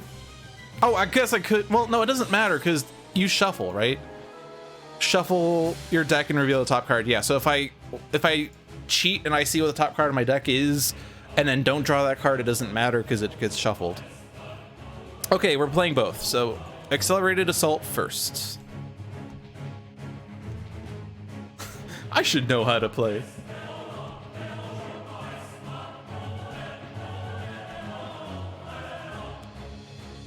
So do I want a Hypersonic Assault?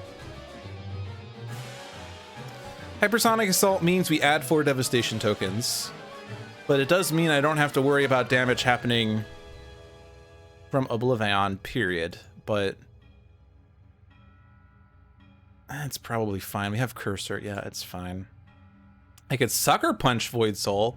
I would really like Ra to do it, though, with Scorched Earth. Yeah. Because then at least Raw heals 3, so I'm not worried about dealing with Void Soul right now. I could still play Sucker Punch. I'm playing 2 cards, right? Yeah, I started with Accelerated Assault. Now I'm playing Lightning Reflexes. Now I'm going to play Sucker Punch. Here's the Tachyon turn we've been waiting for. This doesn't really matter at all. Lightspeed Barrage deals 7 damage. All right, there we go. Hi, Oblivion. Welcome to the fight. Oh, Void Soul destroyed himself anyway. Void Soul destroyed himself. Because Void Soul was like, goodbye, real world. Oh, jeez. You would like to play a card, but you have no playable cards in hand.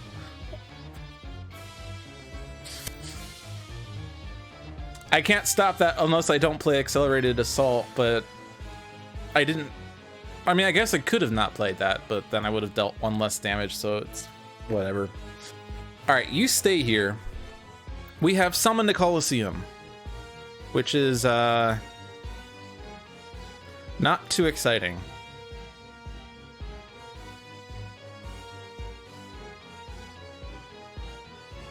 I had to play it because I revealed it. Was it the one I revealed? Oh, it was. You're right. Okay.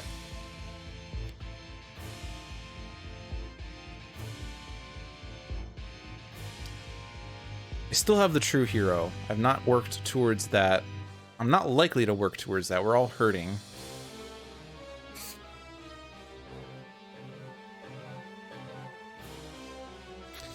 But I also don't care about Summon the Colosseum. I'm kind of tempted to just shuffle. Let's shuffle. That gets us the Shattering Blow! That means I made the right decision. Okay. We could Stratosphere Focus of Power. Will that go on top of Oblivion stack even though he's not in this battle zone? Yes, it does. Excellent. Then we can deal damage to Dark Mind. And nothing else.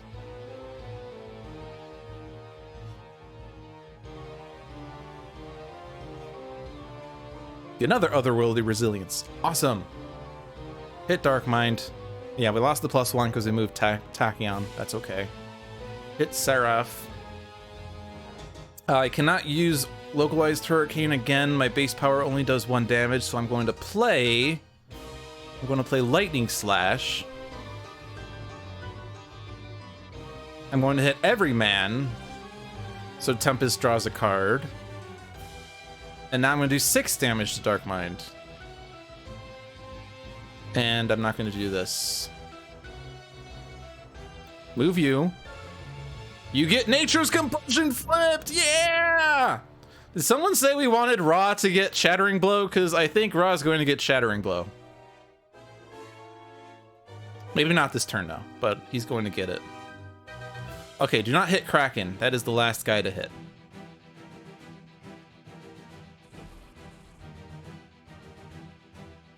I don't know if this order matters. Well, I mean, I still have to hit Kraken last, so I guess it does matter. We get Aeon Throw. That's the perfect one to find because I can take you out immediately.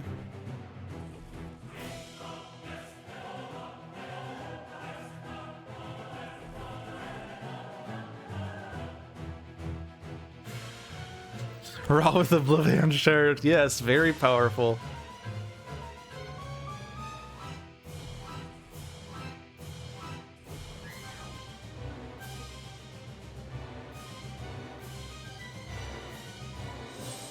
Yeah, I dealt 9 damage this turn. But it doesn't matter because it doesn't matter whose battles or where I am or who does it, just that it happens somewhere. So do I want to leave Raw here or do I want to flee? Well, if I flee, then Dark Mind is going to do something. Dark Mind reveals the top 3 cards of 1 hero deck, discards any non-ongoing revealed cards, deals the hero target with the highest HP 4 psychic damage for each card discarded this way. Ow. Well, Ra is better equipped to deal with that than Tempest right now, that's for sure. So let's have him deal with Dark Mind. Do you steal it when a card is destroyed? Yes. Okay, you're gonna deal yourself 4 damage, 5 damage. Remember when I said Ra was better equipped here? Yeah, if I have Wraith deal with Dark Mind, that's another possibility. And actually, if I do that, I don't need to move Ra back to Battle Zone 1. So let's leave him here then. Although that might be less of a thing I want in that case. The problem is then I'm not doing the stun bolt thing.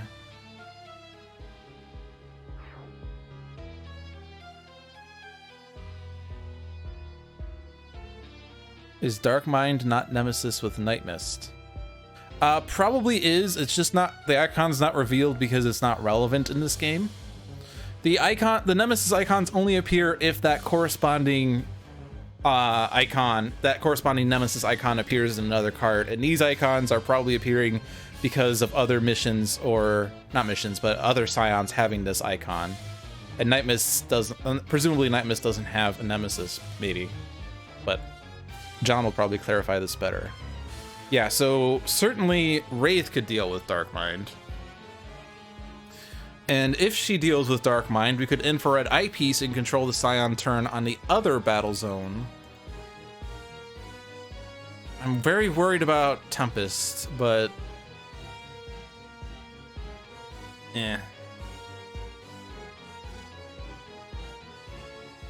At the end of your turn, each player may discard any number of cards, then shuffle any number of hero trash piles into their decks. Wraith will get this immediately, and this gets me Chronoist. Okay, I will take this on.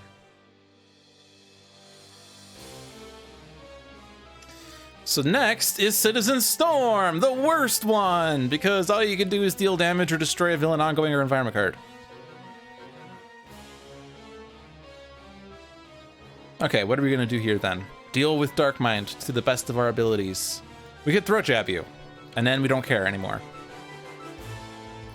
Chronoist, however, is dealing 3 damage, plus we have all of our equipments that are dealing... We don't have Cursor, so they're only dealing 1. But we currently have... Is it each target? Yes, so it's currently 5 targets. We're dealing 5 damage to Dark Mind. Chronoist could deal 3. So actually, we're very set there. So this is a setup turn. What do we want to set up with? And actually, we also know what Oblivion's play is, because we controlled that deck as well. So you're doing Infrared Eyepiece, and you're Atlantean you also have Utility Belt. Jeez, okay.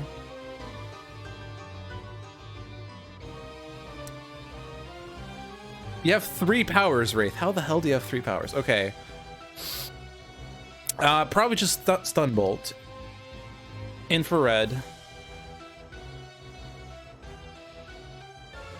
Move Oblivion to the other battle zone. Move Oblivion to this battle zone and add a Scion.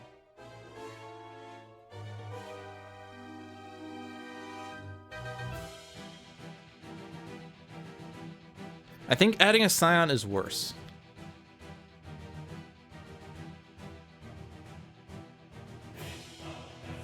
What will Oblivion do here? He's going to hit Wraith and Tempest. But we also know what his play is. His play is going to be the ongoing focus of power. He's going to add a Scion, but the Scion's not going to act until the next Scion turn. So, like, I mean, yeah, Tempest will definitely survive then. We're not worried about that. There are no Aeon Men in that battle zone, not until after Aeon Master's end of turn. Destroy 2 environment cards, that will destroy whatever it plays, but that doesn't really matter. So I guess it's reality altered. All right, Impromptu Invention, hello.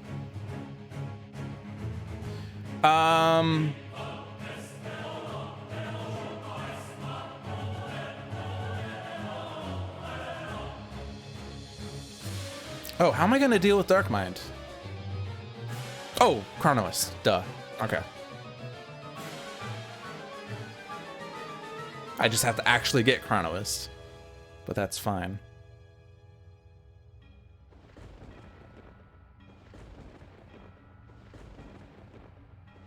It's nice to not have to sacrifice one of my equipment cards this turn. There's micro-targeting. Excellent. Sure, let's also stun bolt.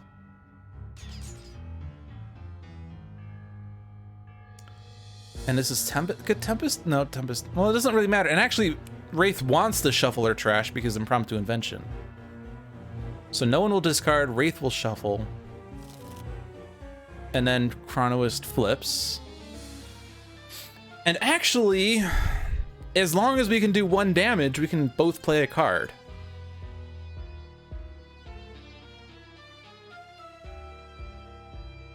So, like, I'm very tempted to put out an Otherworldly Resilience again for Tempest, just to reduce some of that damage. Although 1 damage versus 4 doesn't, or well, I mean, it's 5, but still. But you would have to deal damage, Wraith, and you still have that throat jab to do that with. You could also impromptu invention into that throat jab. We could also just have Tempest play a damage dealer because he has a bunch.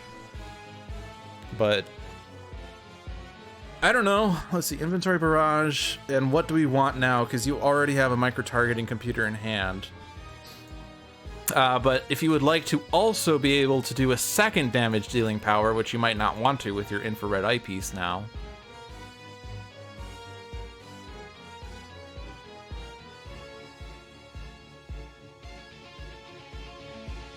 I'm gonna put out Razor Ordnance for a bigger hit. And you have to do damage, so that. Yay! No more Scions in this battle zone.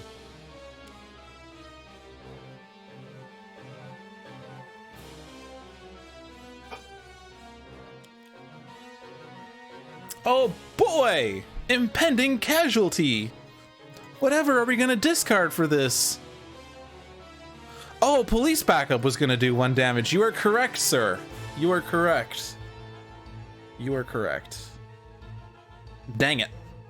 I hate it when John sees something. That means that I'm not the strategist here. I'm just the what did you do second guy.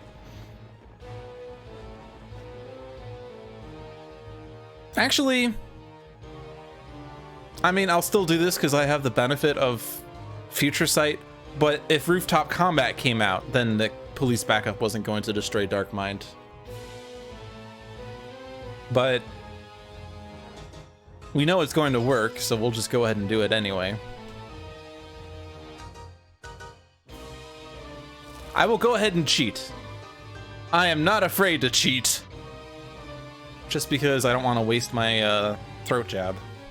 Oh no, I have inventory. No, I don't want to use inventory barrage.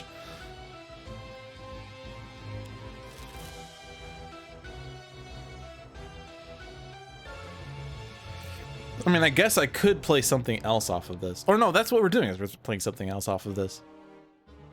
Microf was gonna say inventory barrage earlier. Well, John, why would you do that? Why would you do that? I'm gonna do that. Tempest really wants to have gene-bound shackles for the lulls. All right, police backup. There we go. And now discard for this.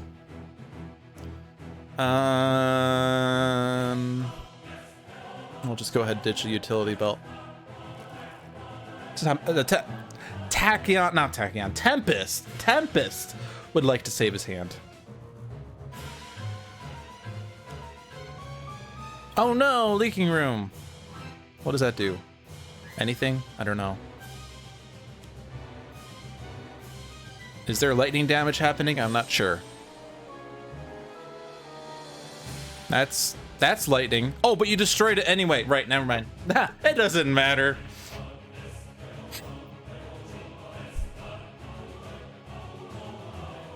Who is considered to have the 3rd highest HP? Apparently, the rewards have highest HP.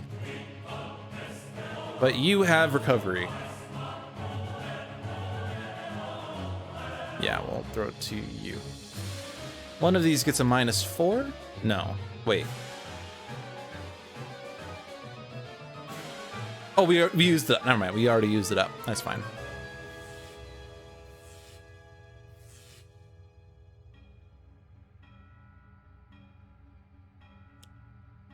Oh no, focus of power. Oh yeah, by the way, this is terrible. Okay. Well, this is happening. I guess we could just not do all the redirecting, but I feel like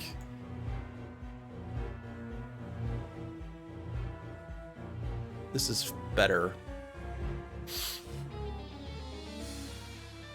Especially if everyone gets a -1, but I don't think that's going to happen.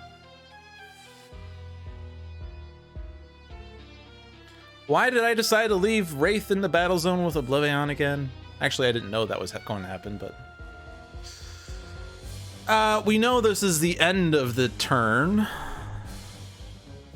That's the good news.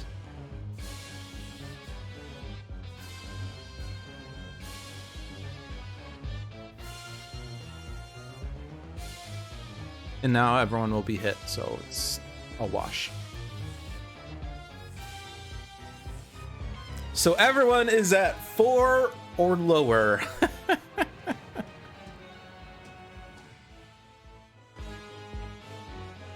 Sanction.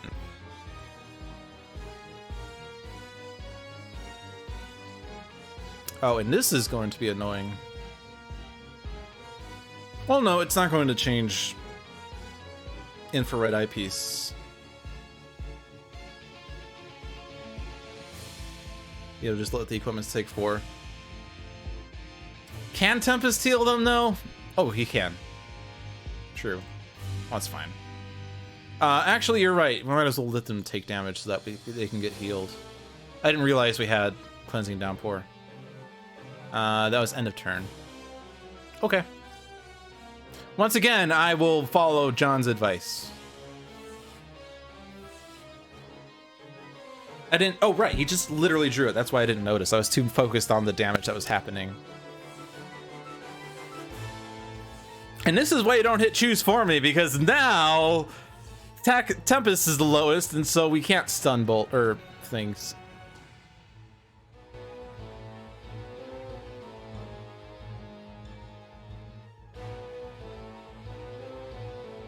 Alternatively, barrage them. All right, well, we have to keep Wraith in the same battle zone as Tempest, at least for Tempest's turn. So, what are we gonna do here? Super damage to Oblivion if we can. We still have not gotten Shattering Blow. If we can get that before Ra's next turn, he could get the shard and then flee.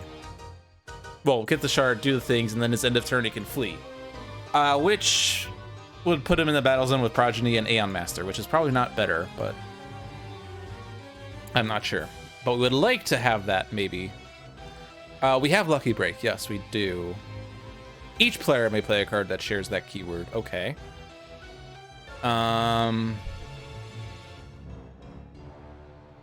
We have Citizen Storm. We don't care about Citizen Storm. We don't really want to waste the... And then this card destroys one hero ongoing card. Yeah, that effect is just terrible. So you're going to shuffle. You're not going to do anything with that.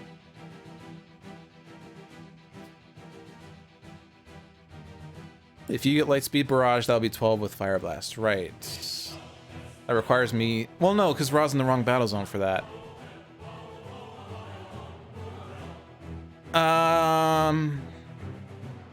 So yeah, let's move to Battle Zone 1, because we could theoretically...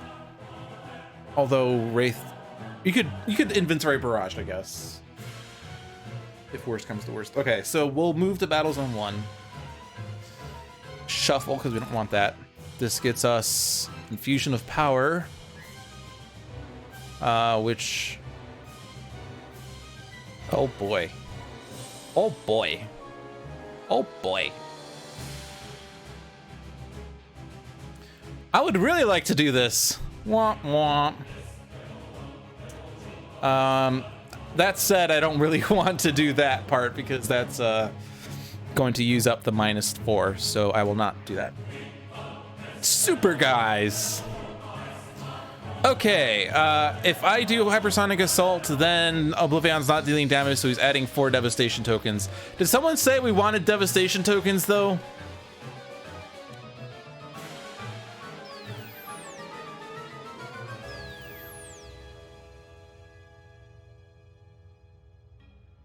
And what's the top card of my deck? It is Pushing the Limits.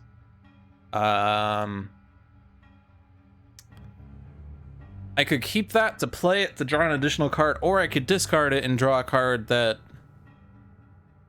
Yeah, there's no reason to keep this. Top card is Synaptic Interruption, so it is not a one-shot. Womp. But it is a burst, so I can Quick Insight, which isn't going to do anything, but hey. Tempest could play an ongoing. He could play Cleansing Downpour or Electrical Storm. Good options. Wraith is not feeling too good today.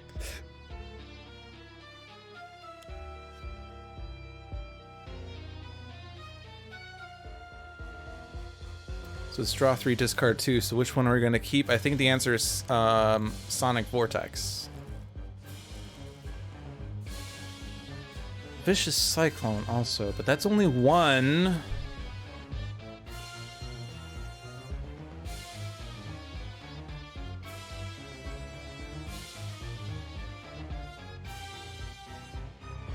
And each time you discard for that, you make every man weaker. It's an anti-combo. Alright, I think it's Electrical Storm. That will give us a 1-hit.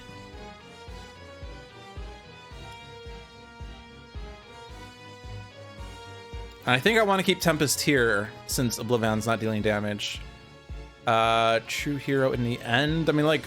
Yeah, we weren't really doing that anyway. But we need 2 heroes in this battle zone for this to actually proc, though. But who wants this more? Wraith would really like this. Whenever your hero uses a power, like when you have a bajillion powers you use... I mean, obviously the +1, -1 benefits everyone. But I think Wraith would really like that, so I'm just gonna leave that there for the moment. And now I want to try to do as much damage as I can, which means I'm not cleansing downpouring. Which I'm probably not worried about because of the thing about Bobber Doohickey, Hypersonic Assault. But what, we have 3 damage from this, we have 3 damage from this, we have a bunch of damage from this. I actually don't need to do Chain Lightning. I might not even need to use Localized Hurricane. Well, actually I would need to for the extra cards.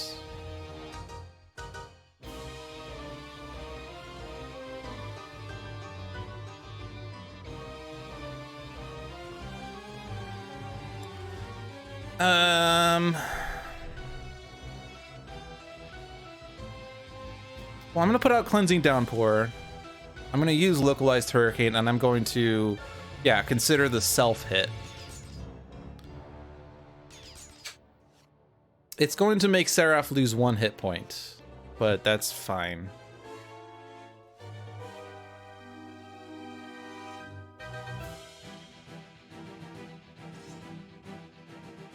We're whittling him down very slowly. But countdown's still at 4, so that's fine.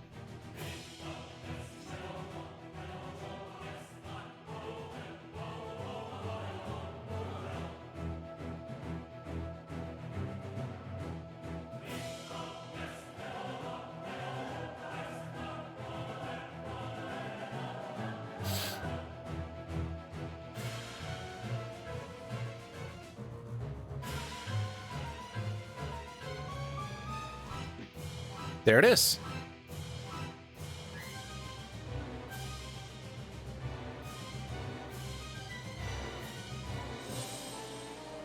Yeah, no. I can't do that. I can't feel comfortable with that. All right, you are gonna fight Oblivion. Do you want in-capped ability? Well, you have not activated the Oblivion charge yet, so this play is not gonna work that well. Put a card from player's trash into their hand. Did someone say we wanted a Scorched Earth?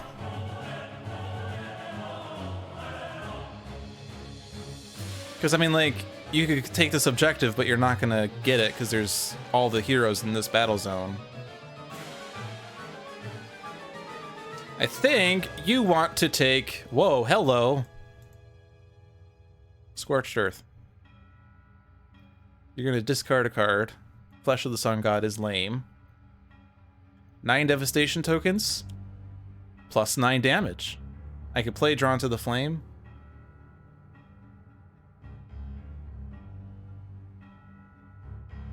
Well, that's 0. This is 1.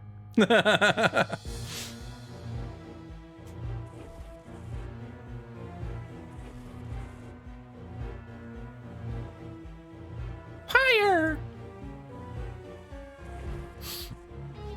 I also have Inferno. Yes. Yes, I do. I also have Imbued Fire. Battle Zone 2, you're just going to be there, I think. We'll take the devastation tokens from that, and we'll throat jab Oblivion when he destroys the environment, I guess.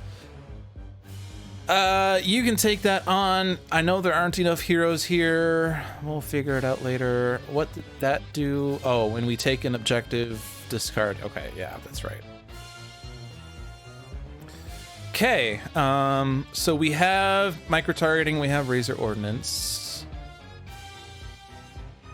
We have infrared eyepiece. We can't effectively take out Sanction. Probably. Actually, no, we have all the +1s. We want more equipments. Imagine now if Wraith had the shard. Yeah, John, imagine.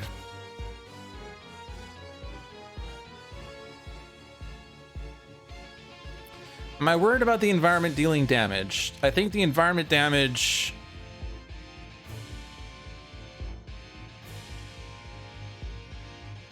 Yeah, the ones that deal damage happens at the start. And police backup's also dealing damage, so I don't want to reduce that. So let's just put out throwing knives.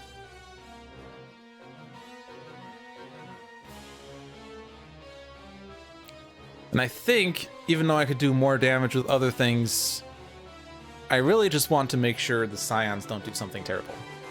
Especially on the Scion turn. Which...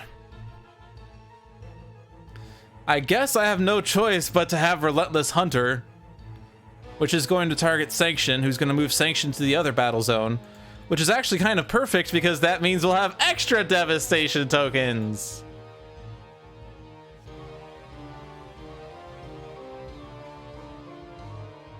Okay, well, now it doesn't make sense to hit Sanction. It means I'll get to 12 before Oblivion's turn. You're right. By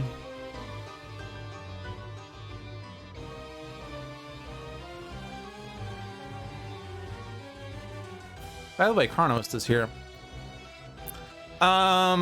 So I could actually take out Sanction, I think. Yeah, I probably can.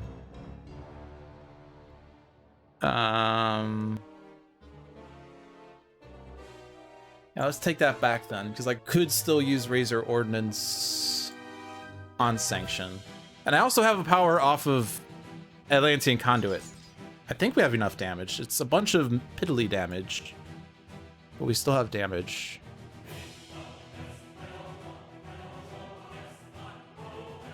This is also going to move a Scion from Battle Zone 2 to Battle Zone 1, which actually is fine because then we're not getting an extra Scion. Okay, so does the order matter here? It does to an extent. So Chronoist can let Raw play a card. He can play Inferno. Inferno's going to deal 3 + 9 + 1. which is 13. 12 damage. Or you could play Fire Blast, which would be 5 plus 9 plus 1. Which would be 15. But then Inferno also hits Oblivion. So we want Sanction to be at either 16 or 18. No. I want to deal 16 or 18 damage, I think is what I was thinking of. Because if I decide on Inferno, that's going to be 13 damage. So we need to get Sanction down to 13, which means we need to deal 18 damage. Which Throwing Knives is going to deal an additional 3. And these cards are going to deal 2 per.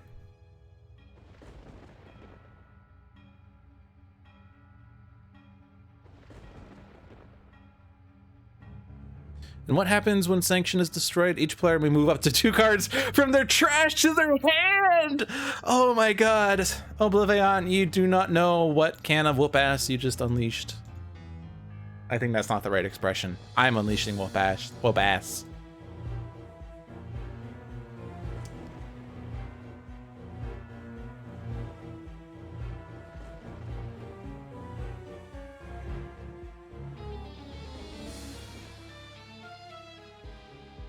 Okay, so 13 allows me to use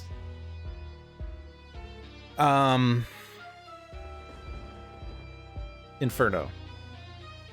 So this hit can go onto Oblivion. And then Throwing Knives. Oh, Throwing Knives. Oh, it doesn't matter. Oblivion can't deal damage.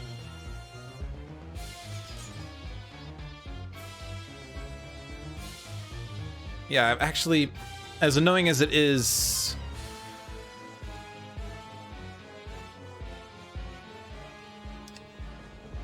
let's just do this again. I can do 2 extra damage to Oblivion. That's pretty annoying. Well, welcome to Dolphin's Dive, where we perpetually do the most annoying things on stream. For instance, my favorite play is to figure out what sequence of actions will make John facepalm the hardest.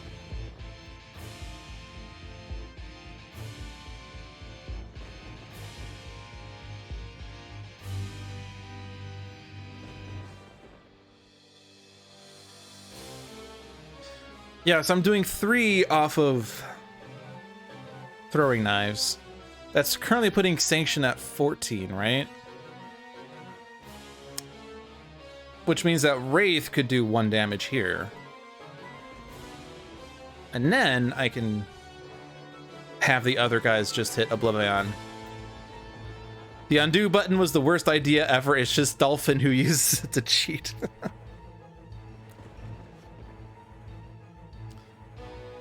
Well, like, the undo button in Sentinels was the first undo that was implemented, and then the future undos that were implemented in One Deck Dungeon and Aeon's End and Spirit Island, now they only let you undo before you have future information. Which happens very frequently in Sentinels, so it'd be really hard to reverse implement that. I don't think that's worth it. I do have Synaptic, you are correct. I still have 2 throat jabs. Alright, well, I still don't want to do Mega Computer, so it's the second Stun Bolt, and then Rock and Inferno. And do this hit on Sanction. And so we all can get 2 cards from our hands, like Lightspeed Barrage! How have we not found a Fleet of Foot? How have we not found a Fleet of Foot? Hypersonic, I think. Tempest, Arataki, of course.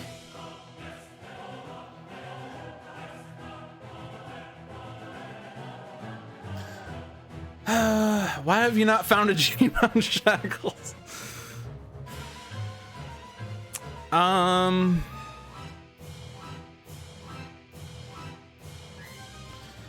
not sure what I want with Tempest. He has a lot in his hand already. And he has Cleansing Downpour and Otherworldly Resilience right now, yes. Electrical Storm. And what was the other one? It was Cleansing Downpour. Well, yeah, we already have that. Does he have Grievous Hailstorm in hand? No. Well, someday we might play that, but this is the biggest hit. This does really good spread damage. This is controlling villain cards, which I guess we're not really worried about right now. But hey, if we ever get Tempest into Battle Zone 2, you could put this back on top of the deck and we could just do that trick again. So I don't know. He also has one in his hand anyway.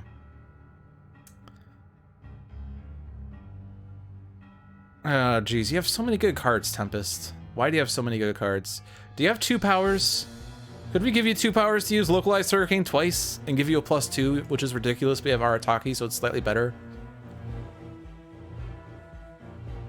On the other hand, Arataki means that Seraph can't hit himself anymore, so never mind. I could use Downpour twice. You're not wrong. Hi, Ra. What do you want? Scorched Earth and Drawn to the Flame. Porque no los dos? Impromptu Invention. You don't really care about utility bills. You get to put it in your hand anyway. Sure, why not? All right, and then we still have this to deal with. And then we can certainly do Synaptic Interruption, indeed.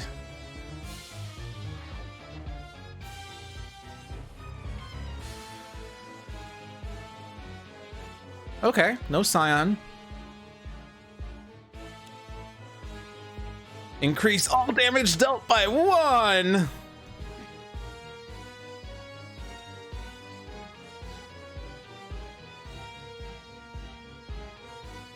And then the Scions are like, where is everybody? Oh, Phosphorescent Chamber. Well, that's funny. And then 2 Devastation tokens, and then Relentless Hunter. Oh no, no damage was dealt this way. So Progeny moved to our battle zone and hit Lucky Break. And Aeon Master played Aeon Warrior, but who cares? Oblivion plays Summon Scion. Oh no, it's Voss! Ah!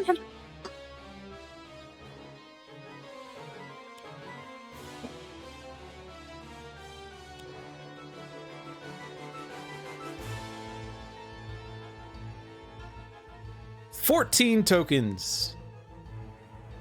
So let me just double check.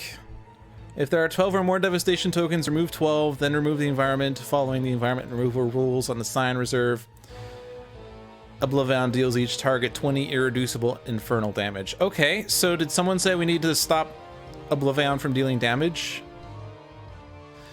We're just gonna keep everyone here. At the end of your turn, each player may discard and or destroy any number of their equipment cards or mechanical golem cards. If at least 3 cards enter the trash this way in 1 turn. T-Rex Bot! Which with Cursor is really good. Take this on.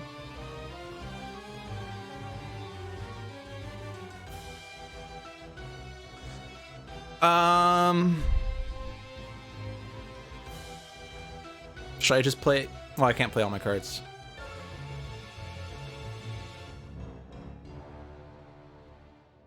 Do I want a Hypersonic Assault? It's not going to get through all these things, though, so it might be better to just have Wraith use Throat Jab on Oblivion. Unless we do so much damage to Oblivion that he moves to the other battle zone and blows that environment up, which would be pretty amusing.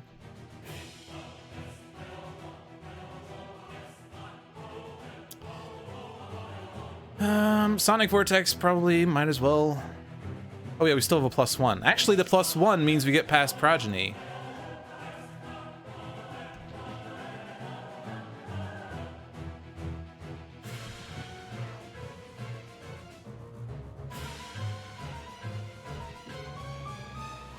I mean, not here, but...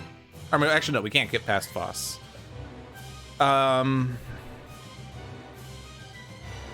You could play Lightspeed Barrage later, so we'll just do Hypersonic.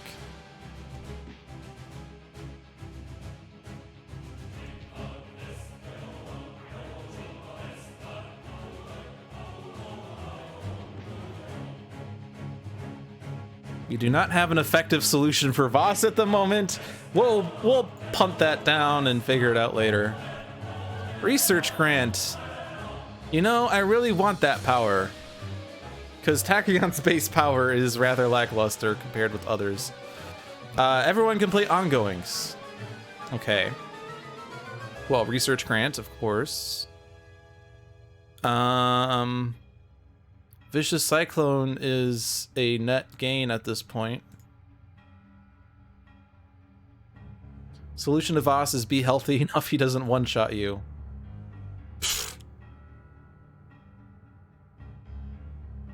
Okay, put that on Oblivion.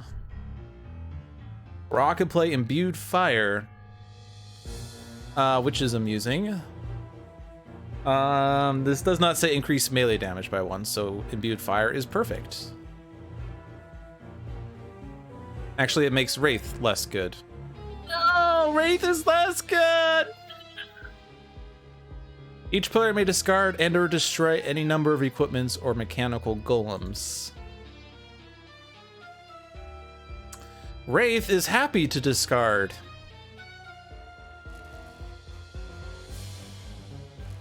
Oh yeah, it does increase Omni Unity. That's right. We have Utility Belt still? We do. If 3 cards enter the trash, flip this card. T-Rex bots!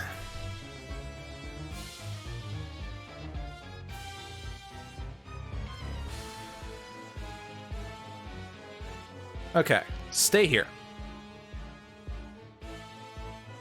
Oh, we still have this dilemma. We have not done... Well, it's whenever any hero target does this, right? So... we're not doing this, because that's a lot of self-damage, especially with Imbued Fire, so I'm just gonna swap. I mean, is there a trade that would make sense? I don't think there's any other objectives out there right now, other than Infusion of Power, which does nothing, because we have all heroes in one battle zone, so it's a waste. Alright, so... yeah, this is now 3 a pop.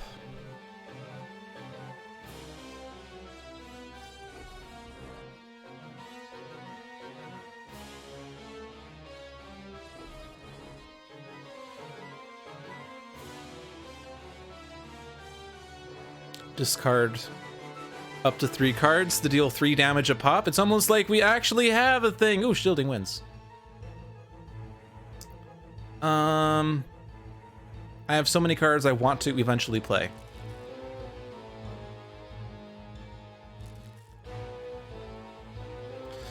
I could put a reclaim in the trash, and then I could reclaim the reclaim.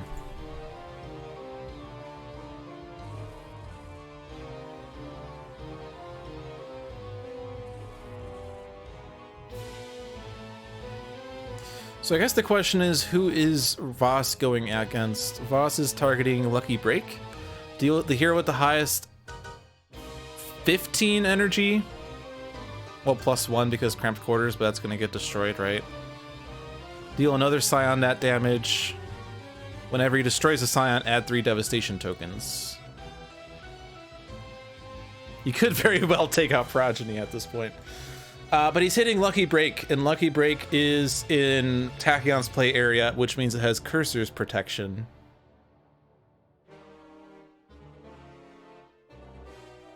So I'm more tempted to put out Arataki, and then play Shielding Winds later. Which does mean that Seraph can't hit himself, but Seraph doesn't really want to hit himself right now, so that's fine.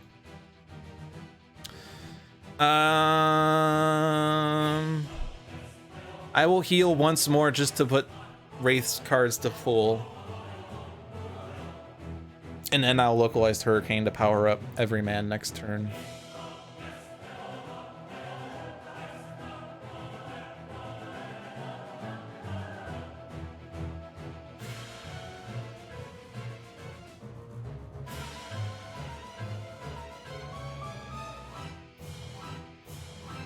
Yeah, Seraph would kill himself, indeed. This is irreducible, by the way.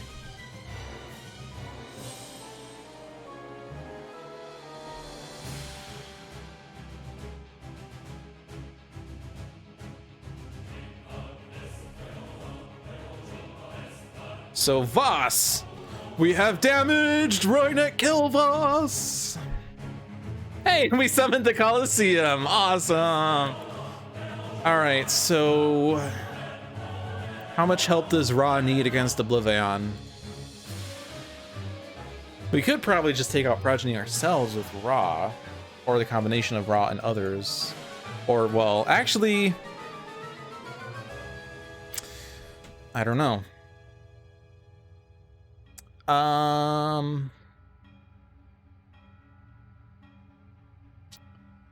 If we have you play Drawn to the Flame and then Scorched Earth and Drawn to the Flame, that's doing how much? Well, that's 2 plus 1 plus 1 plus 14. So that's 18 damage. Drawn to the Flame will be 16 damage, so that's 34 being dealt to Oblivion right now. Well, on Ra's turn. He kills Progeny on his own. Oh, true, yeah. Okay. Just hit Oblivion then, because you can't hit boss, so you might as well just hit Oblivion.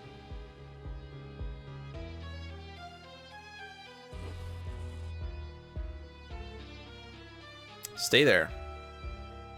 Do you want Create Contraption?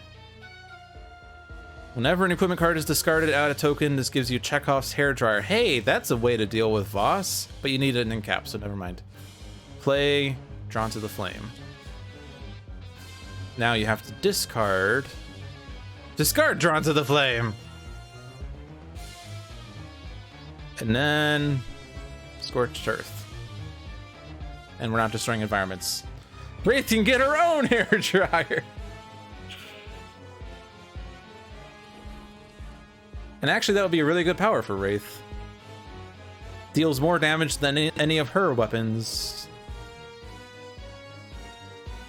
Now, the fun fact is Oblivion Shard counters Voss. We're actually damaging Voss by an equal amount. Ordered matters for drawn due to -1 token. Oh, because we're going to destroy Progeny, so okay. I thought you were saying it mattered for what I just did, but it doesn't.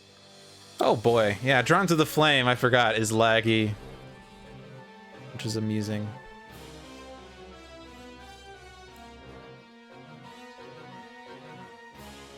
Also, that 0 is offset. Bug!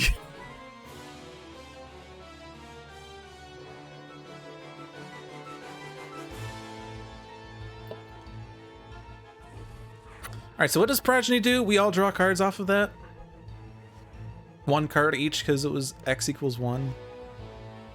I remember someone saying that destroying Progeny on this flip side is amazing because you can draw many cards, but I keep thinking, how can you draw many cards when he reduces that much damage? It's really hard. Stay there. We want you here. Stay here. I mean, yeah, swap out, because then you're not getting this, but, I mean, we're not really gonna have this situation occur anymore. Irreducible damage, yes, indeed. But yeah, this is important.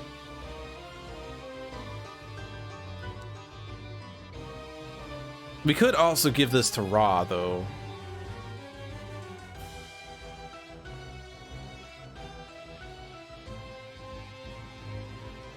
Like from the hair dryer. Well, yeah.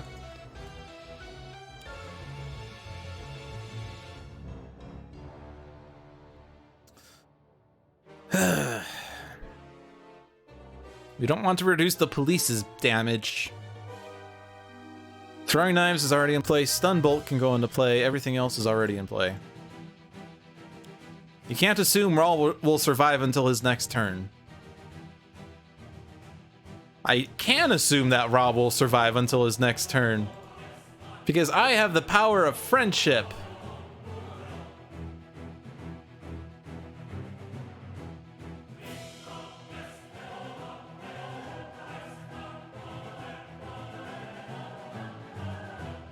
Yeah, Oblivion cannot deal damage, so what can we do to maximum effect? Infrared eyepiece probably. Is this forced? Well, I guess we could always just target boss. I mean, we're gonna flip Oblivion this turn, which means he's going to flee. He moves to the other battle zone. Whenever he moves, you add a devastation token. At the end, he moves to the battle zone with the most hero targets and then deals each target 3 Infernal.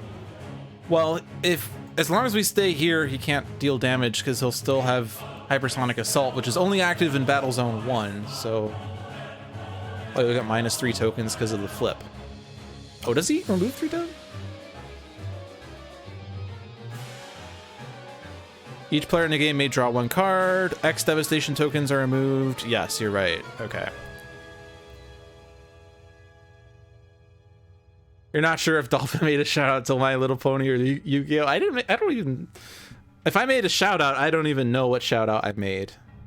I don't even remember. I don't remember what happened 2 minutes ago. I mean, more equipments means more Omni-Unity shenanigans, and I can't Throat Jab or Inventory Barrage or Grappling Hook to great effect, so it's Infrared Eyepiece here. Does the Infrared Eyepiece matter at all? Well, it will control whatever boss's play does. Oh, the power of friendship. Oh. I've heard that expression so many times I didn't even realize where it came from. Well, that would hurt. And that would hurt.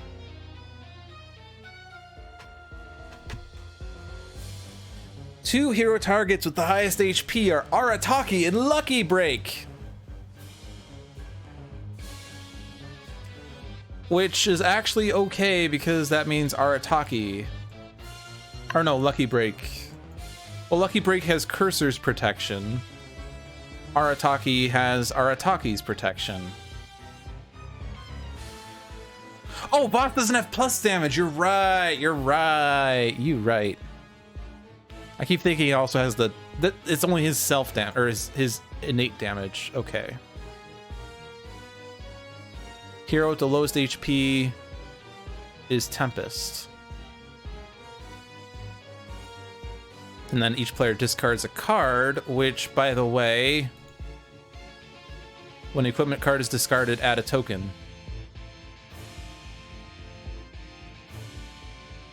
Whereas this would hit Arataki and Lucky Break for 2 damage. But no hero would be dealt damage this way, right? So actually, it's not bad. I mean, the big problem, though, is that if we were hoping to use the... Well, it's going to be 10, right? It's not actually going to be 13 anymore. If we do the 10 hit...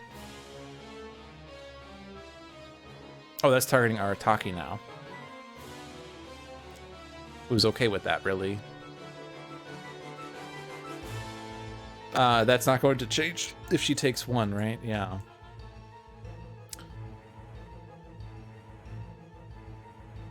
So Rend, Minds, and Souls should be better. Because then we're not discarding. Although discarding, I guess, funds create contraption, but we can discard for that manually. And by we, I really mean Wraith, I guess, who doesn't even have enough equipments for that. I'm gonna go with Rend, Minds, and Souls. And actually, I can stun bolt Voss, even though I can't get past the damage reduction, but like most of this doesn't matter anyway, though, because Oblivion is dealt with by Omni-Unity, and I can't hit Voss anyway with the remainder damage.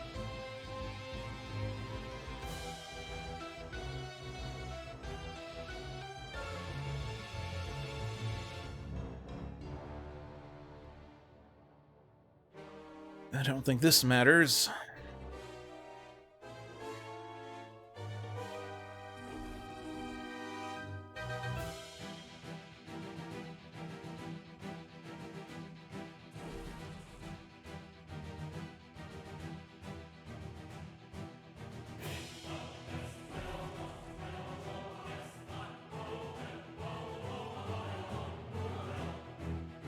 Would this turn help here? I don't imagine it would because it's per card, right?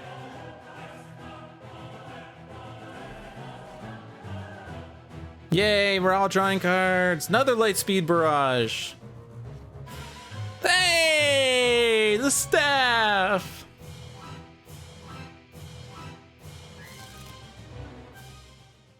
Oh, also, he's going to destroy that ongoing card in the other battle zone. Which means he's going to play a card in that battle zone, right? Yeah, he's also going to add a devastation token, which means he is going to destroy that battle zone anyway. But that's fine. Okay, so now the rest of this doesn't matter.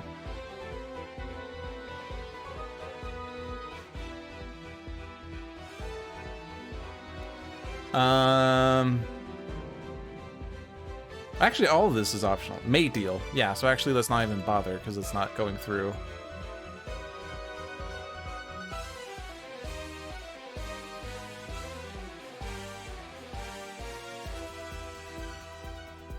Draw a card, use a power, stun bolt again.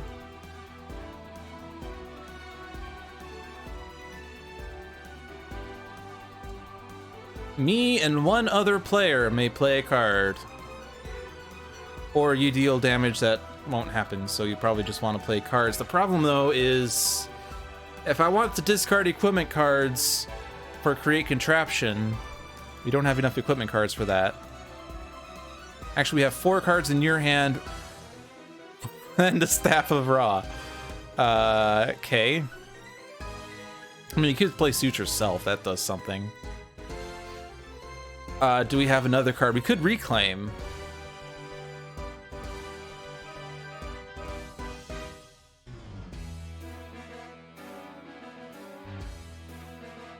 And this does, it just puts it on top of the deck? Yeah, so you wouldn't get it back immediately.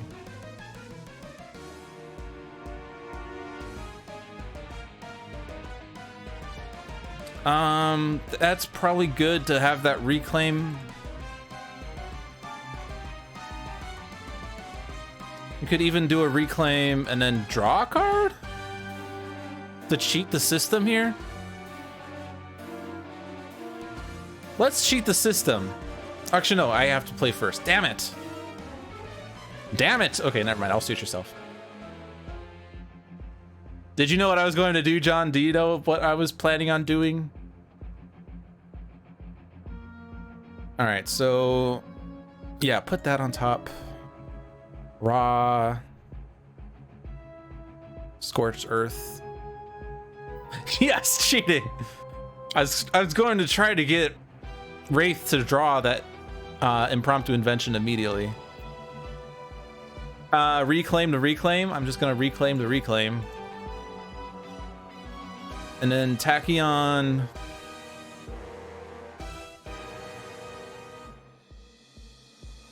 I mean, you have your Lightspeed Barrages, so you can't really do anything there. And the Hypersonic Assault was from what? Oblivion cannot deal damage from Hypersonic Assault. Yeah, so that's from Tachyon. So if we want to do another stop damage, we need another Hypersonic Assault, but you need to draw that, which you can get from Nimble Strike. So that will work. All right, now let's discard as many equipments as we can. Don't worry about it.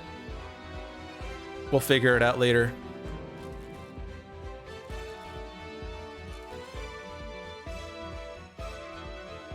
I mean, I probably don't need to do this immediately, but I just want to get it right now.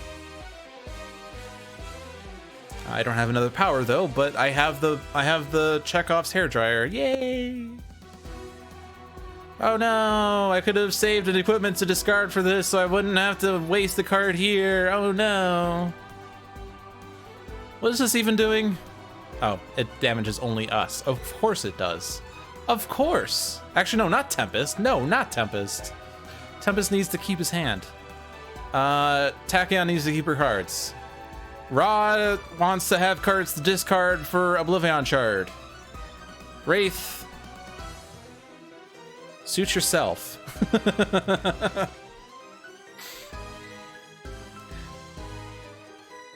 All right. Oh no, Rend Minds and Souls.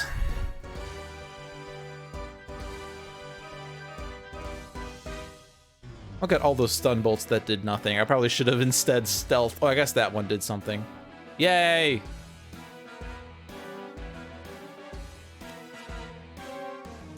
Toxic seaweed, oh no!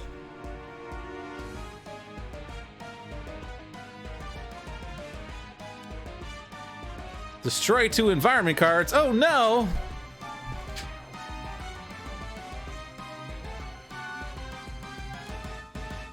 Oblivion moved to the first battle zone, oh no! Ainapecrus, welcome, welcome. Megalopolis has been removed, oh no! We're now in the jungle. Move Oblivion to the battle zone with the most hero targets. Oh no! Okay. So we only have 2 devastation tokens though, which is rather tragic. But we're staying here, yeah. You can do whatever you want, Aeon Master. I don't care anymore. At the end of your turn, each player may discard a card, then any player who discarded may draw 1 card. If 2 or more one-shots were drawn this way, flip this card. If no cards were discarded this way, shuffle this card to the mission deck. Well, I know this is like the most lame objective and the most lame reward, but we really have nothing else going on right now, so we'll just take it. At the very least, we can discard to draw. I would like to be able to keep pushing the limits, but I can't. All right, Nimble Strike. Yeah, only hit Oblivion at this point. That's our main goal. I guess we also have to deal with Voss at some point. We get the Hypersonic Assault. We can play the Hypersonic Assault. That's what we set up for. We have Lightspeed Barrages that we would like to deal with someday, and we'll figure that out at some point in the future. And then we can use Research Grant, which is better than base power because I could ooh, Fleet of Foot. Oh no! I hate this game so much! This is an impossible decision. It's impossible.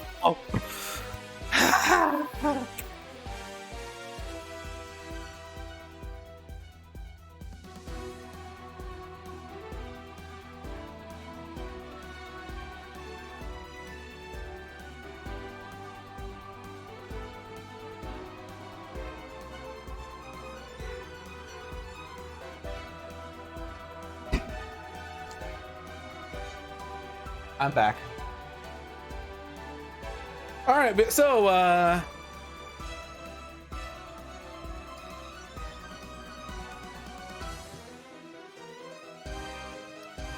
and I know that everyone is thinking, discard Fleet of Foot.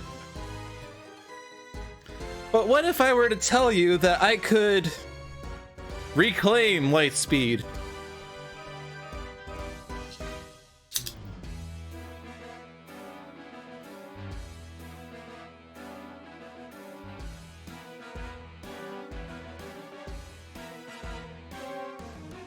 You could reclaim Lightspeed after playing Lightspeed. Okay, fine.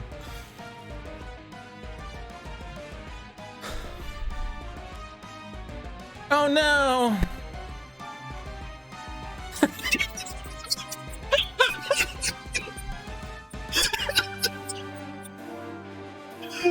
Okay, we found a Fleets of Feet. And that wasn't even a shuffle. Literally the top 3 cards of my deck were Fleet of Foot. Or no, I drew Nimble Strike. Never mind. Okay, well, we're playing Fleet of Foot, and we're gonna play Fleet of Foot off of Fleet of Foot. And really, I have to start with Fleet of Foot, because then everyone draws cards off of that. Scorched Earth, hello. Impromptu Invention, hello. Someone's gonna yell at me if I don't play Lightspeed Barrage right now, I'm sure. But what if I told you that we could play Lightspeed off of Fleet of Foot And we can play a light speed off of Chronois, huh? Huh?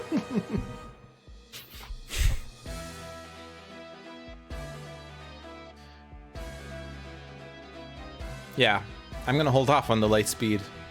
We'll do it later. All right. What other plays are we going to do?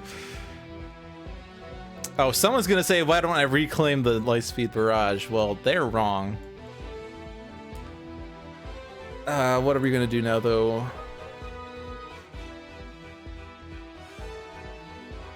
I mean, there's still one more in your deck. Yeah, there's still one more in your deck.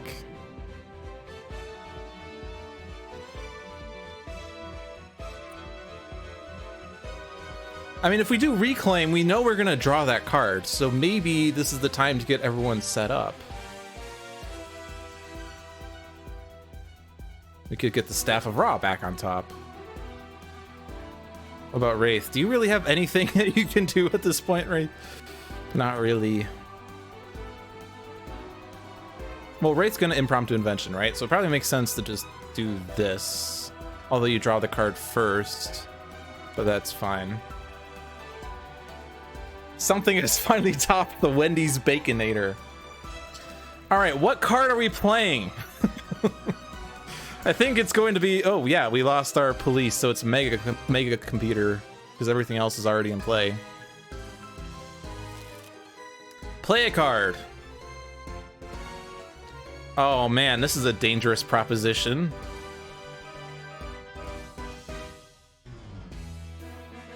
I mean, I could throat jab, but that's a waste. Do we have an ongoing we can sack? It doesn't really... We have Bloodsworn Exhibition. But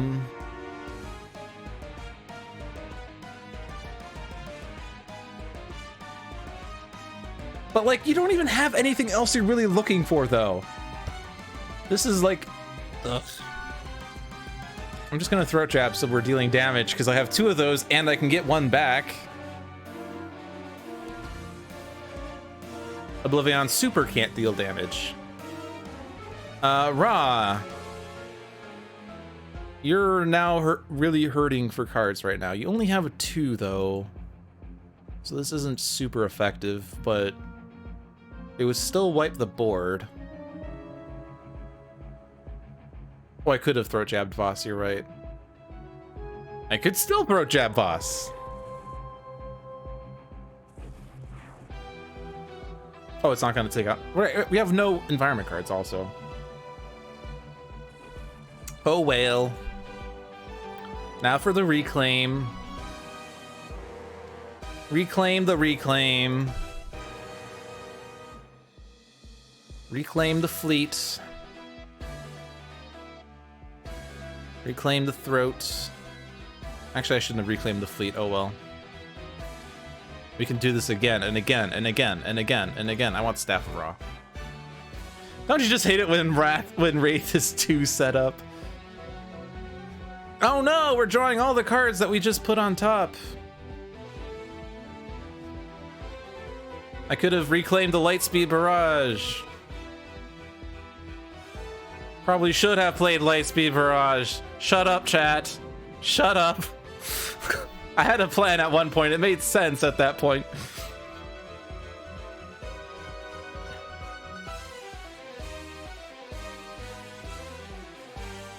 Okay, I'm gonna do it. It's so weird to see her reclaim and see no island. You're not wrong. So what what happens here?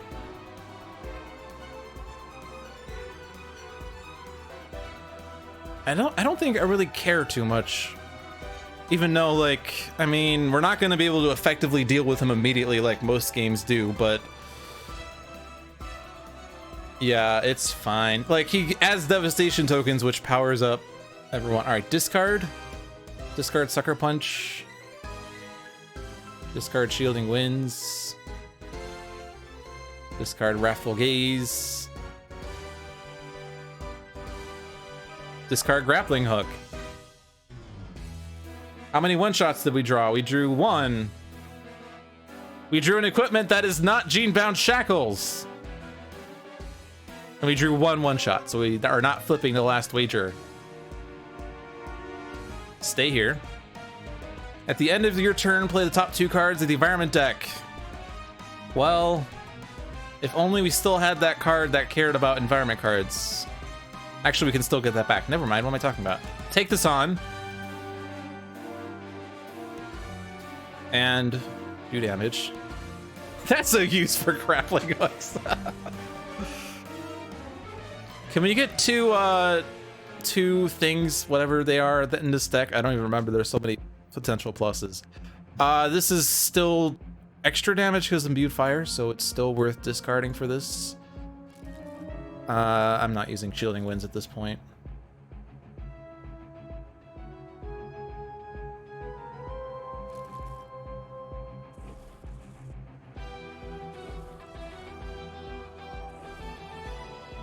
Okay.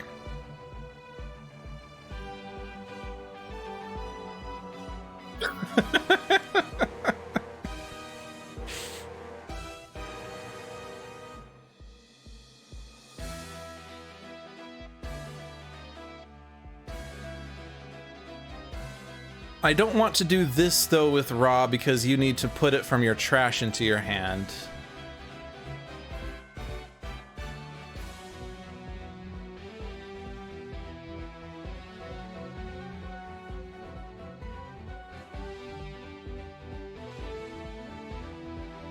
I don't know at this point. You already have Drawn to the Flame, right? Do you want a second Drawn to the Flame? Sure, take a second Drawn to the Flame. Do you have any equipments left in your deck? You have 4 equipment cards.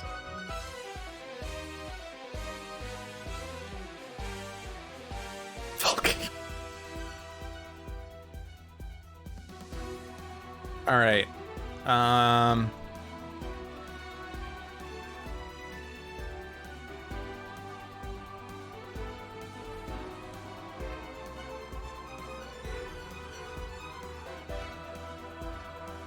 Gene-bound shackles! Gene-bound shackles!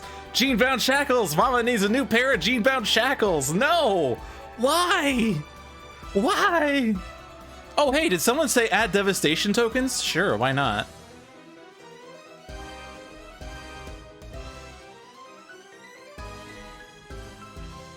And this isn't gonna do anything.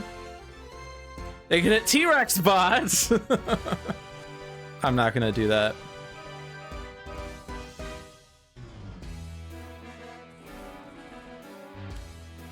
Enraged T-Rex. Primordial plant life. That makes me sad.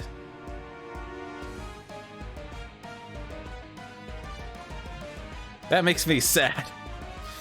So what's well, okay, we don't have any pluses on the environment. We have a -1 here. Deal any hero that does things 3. Okay, we'll just skip. Because, well, you don't care. I guess you do kind of care, but yeah, you're right. It really doesn't help Raw, but whatever. Those were 2 environment cards I don't really care about. Stay here.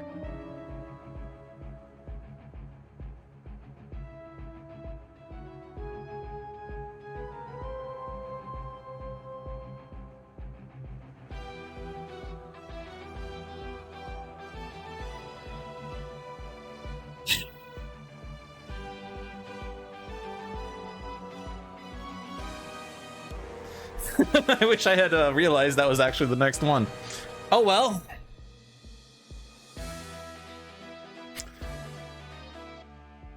So I guess I'm not gonna do the Scorched Earth thing because I didn't realize that. All right, discard for this. Staff of Ra. Yay, you're no longer critical. Drawn to the Flame.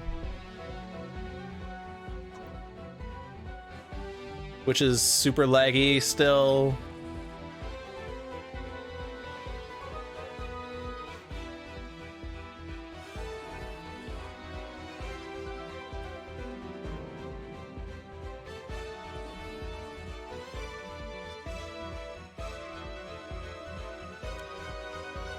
Oh no!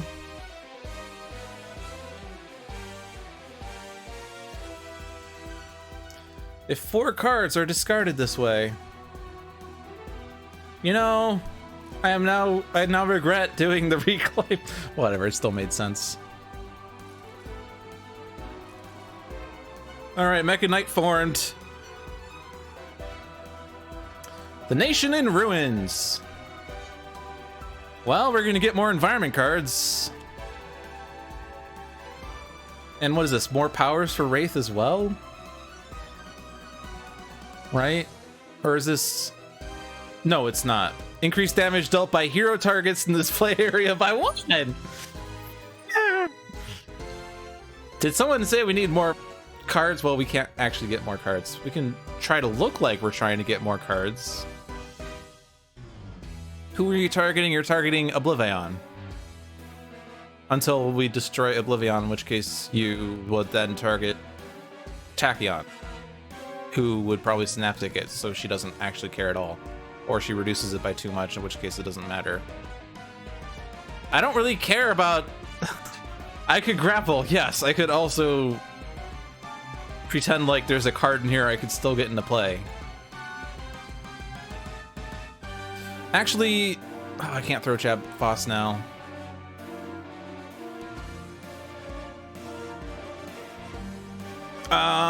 Are we worried about this? I mean, 5 irreducible damage to each hero target wipes this field here, so that's not good. Earn all rewards. Oh, I see what you're saying. You want me to get the War-Torn Landscape. Okay. I would really like to play this card game. I'd really like to play this card. Huh? It's because I'm not doing it high enough, or I'm doing it too high. That's a bug. All right, I'm gonna just... I don't think I'm going to take out Oblivion because I don't think I'm prepared for Voss at the moment. Although I could check off Hairdryer, which will help.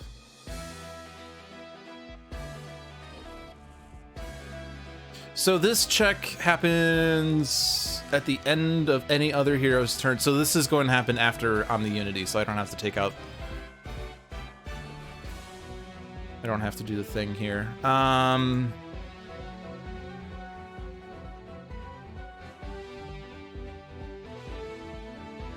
for red eyepiece.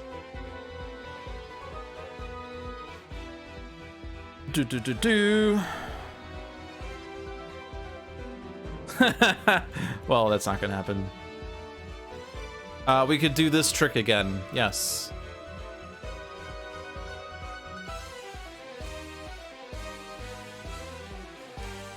Oh no. Oh no. Oh, Oblivion moved to the other battle zone. Okay.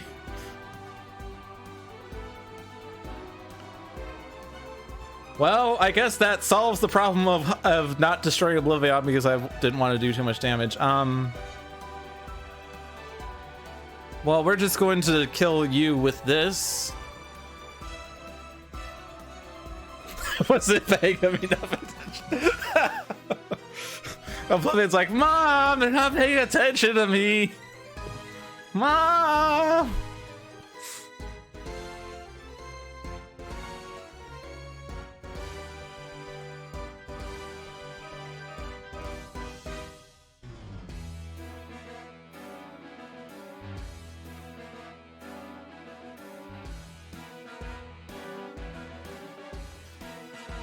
Well, alright, so we now have to stun bolt a number of times.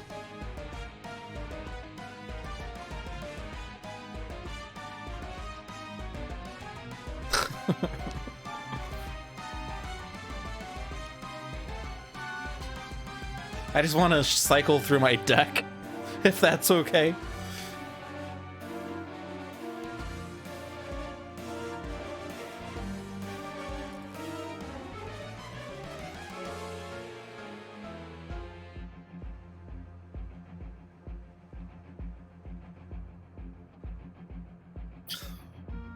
Yeah, we were gonna play Lightspeed Barrage, weren't we?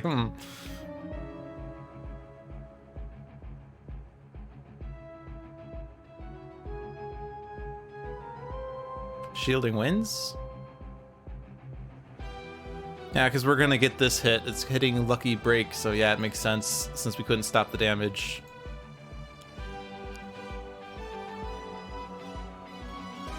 War-Torn Landscape. Let me play the top card of both decks. Oh no, Velociraptor pack. Oh no, Toxic Seaweed. We just flipped 2 objectives like in a row. It's cool. This card may deal 1 villain target. Well, you can certainly try and look like you're doing something, but it's not working.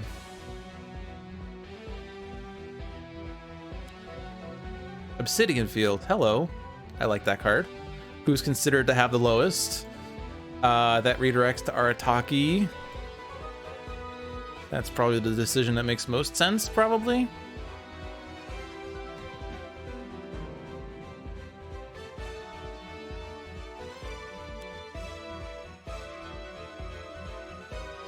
Oh no!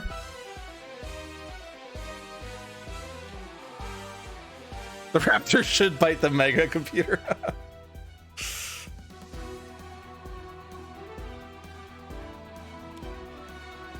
Players may play an additional card to use an additional power. Oh no, that means there's 2 Scion plays. Whatever is gonna happen now.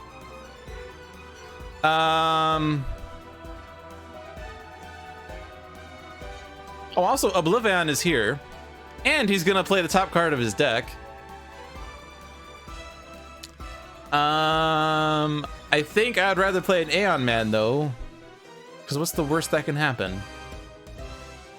A Scion could put a Scion out. Oblivion could move, I guess.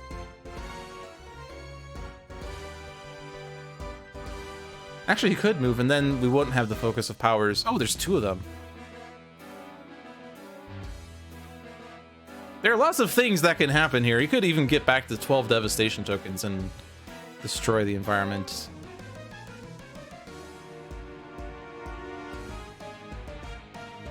He'll be back to fight me.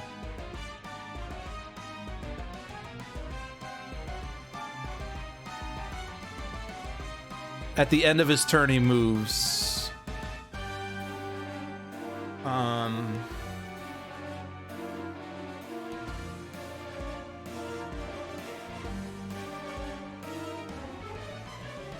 I don't know. It actually kind of makes more sense to get Oblivion to move if we can.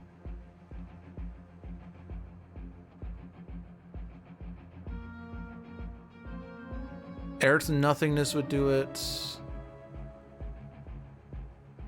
Global Devastation, he would not be immune. Or no, he would still be Hypersonic Assaulted for Battle Zone 1.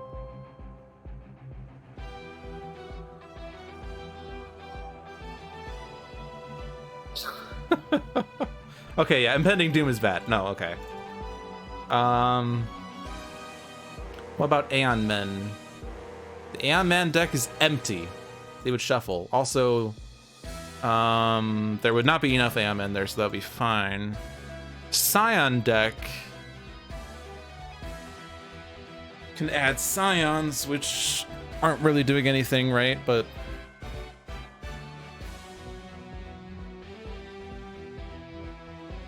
it's actually probably better to just play the Scion deck. I'm gonna play Scion deck. Move any Aeon Men in the other battle zone. Well, nothing happened. They played an Aeon Man anyway. And nothing happens. And then Aeon Men. And then Oblivion moves to the other battle zone. He destroys things first, though. Or no, well, he doesn't, because he's not getting a plus.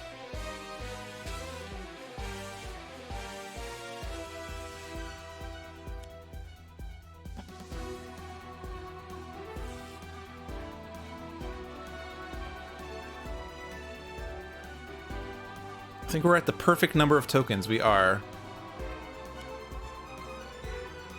Oh no! Okay, Pillars of Hercules, yes. And I'd rather have... Oh, we could destroy Toxic Seaweed, but... Velociraptor pack is unlikely to be helpful. Oh, actually, no, because it would power up. No, it would power up Scorched Earth. Ah. Is that 1 damage worth it? Is that 1 damage worth it? Let's say yes. Oh, never mind. We're destroying everything. Never mind. I thought it was destroy 2 total. It's destroy 2 in both. Whatever. Stay here. Reveal top 3 cards of your deck. If you reveal at least 3 different keywords, discard them and flip. If not, shuffle them into your deck. Well, you actually could, theoretically, I guess. But you're gonna swap out the last wager for that? You have no use for this, though, right? Like, there's... I guess it's damage.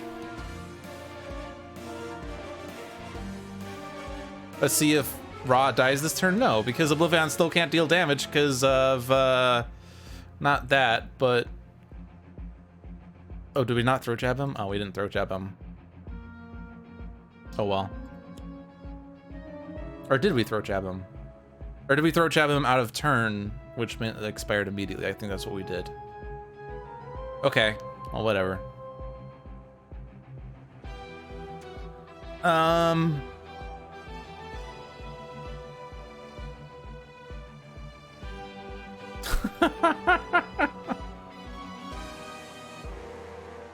We could effectively take out Oblivion and then Voss enters the game, and then actually no, he doesn't do it end of turn card play, right? Okay, let's just do that. That's 36, except I can do this. Which subtly changed to 18. There's a reason I was holding on to these light speed barrages. The regain HP happened in the background.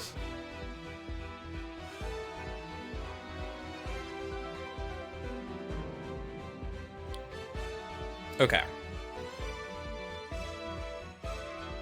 So.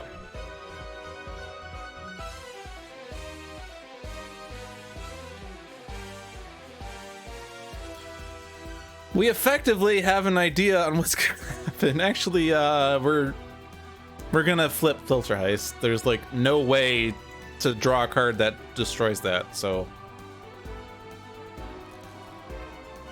Actually, let's discard a Burst. It doesn't matter, but hey, min-max. Min-max or death.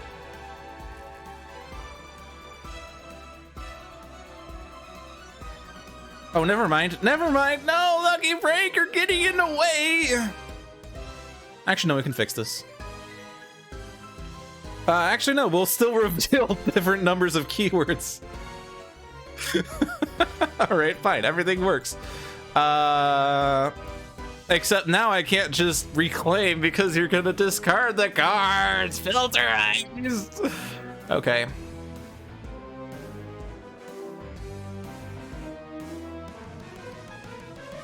I did not want to select that, though. What am I doing here? Let's think. Ra still has that plus bajillion, right? Yeah. So playing Fire Blast or even Living Conflagration. Would that make sense? Fire Blasts.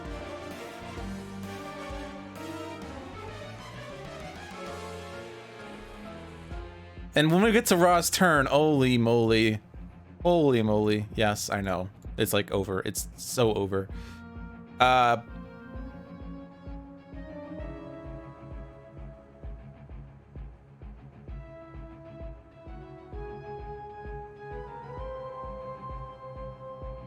Is there a way I can get Tachyon to play something better?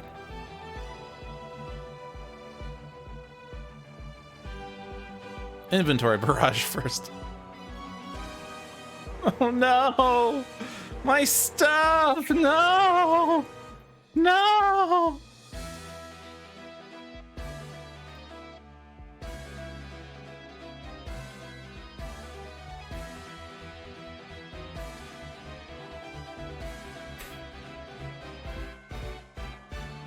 But you don't understand! I've waited all day for my stuff!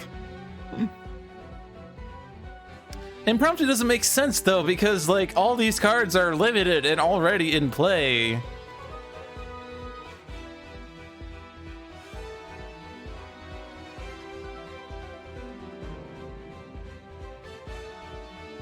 I mean, like, those are your 3 cards in your deck, right? So it doesn't even make sense to draw that card. Fine.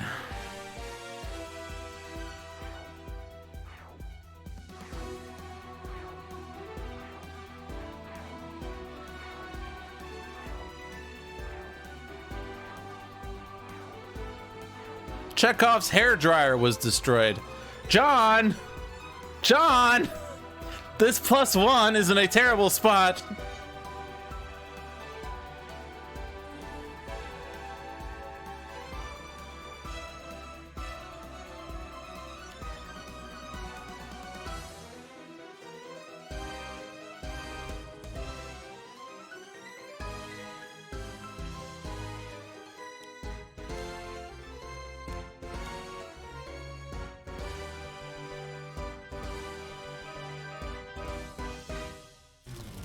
It's just 3D loot. Gotta put on your 3D glasses.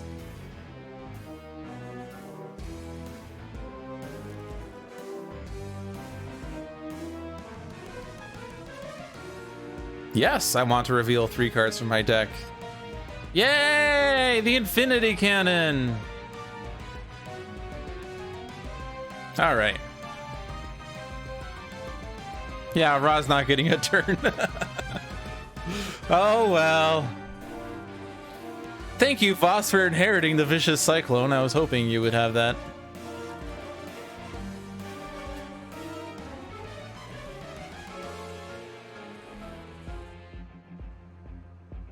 So we lost 1 hero and we lost 1 environment, which means the credits are going to be rather boring.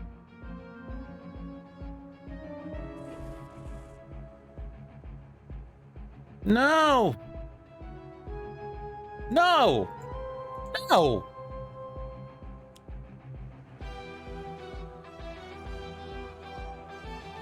Oh, he's not supposed to inherit it? Oh.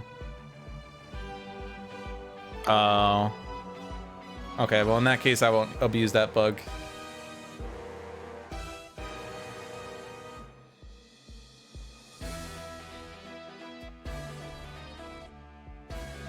That's fine.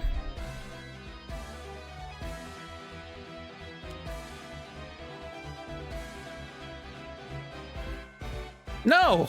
Not shielding winds! No! Stop that, Tempest! No! No! No! I just want to redirect your damage! Please, God!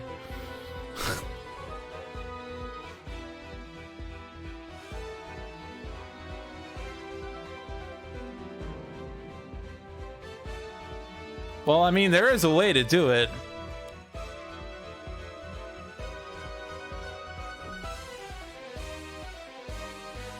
Is there anything that cares about getting hit? T-Rex spot, hello!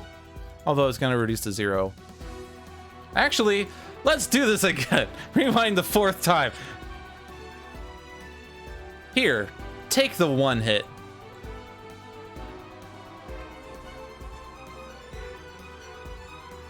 T-Rex bot is mad. Okay, now can I hit Tachyon and redirect it? Yes. There we go. Finally got it. No, not... Wait.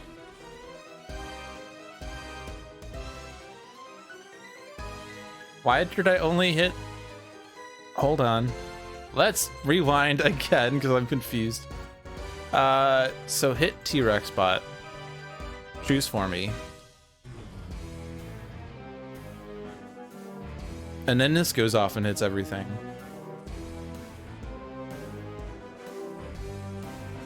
And then hit Tachyon, who redirects it to Voss. Why is Voss not on the screen?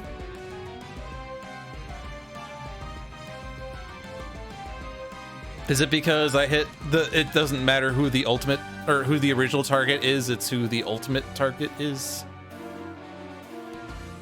Well, we can still do this the way I want to.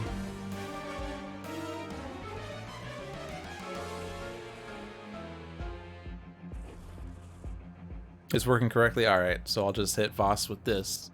It's the same outcome, actually.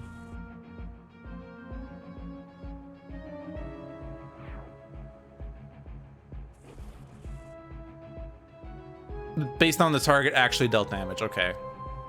I guess because it's phrased differently than other things. That was what was confusing me. Because it says, Tempest deals one target, may deal a second target, may deal a third target, versus something like Grenade Launcher that says deal up to 3 targets, 1 damage each, where... Or you're using Grenade Launcher, which is the card I was thinking of. But I thought that, like, you could still do something like that. Maybe I was wrong this entire time, and it was a bug that's been there the entire time. Oh, no, not Grenade Launcher. It's deal 1 target, 2 may deal 1 target, 2 may deal target 1, right. And it's a different target each, second target, third target. So what's the one I'm thinking of? Like Throwing Knives that says deal up to 3 targets, 1 damage each.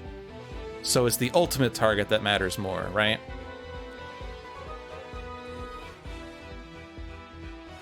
Gene-bound Shackles, thank you! Thank you, Gene-bound Shackles! Bottom 8 cards of your deck.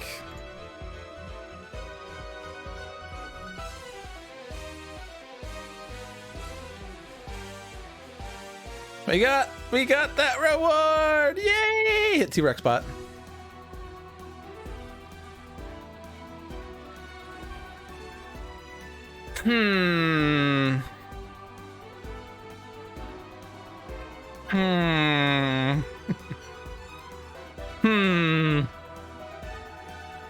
Or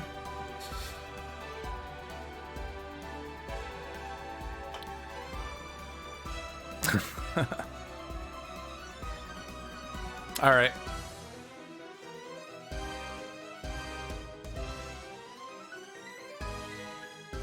Let's do it.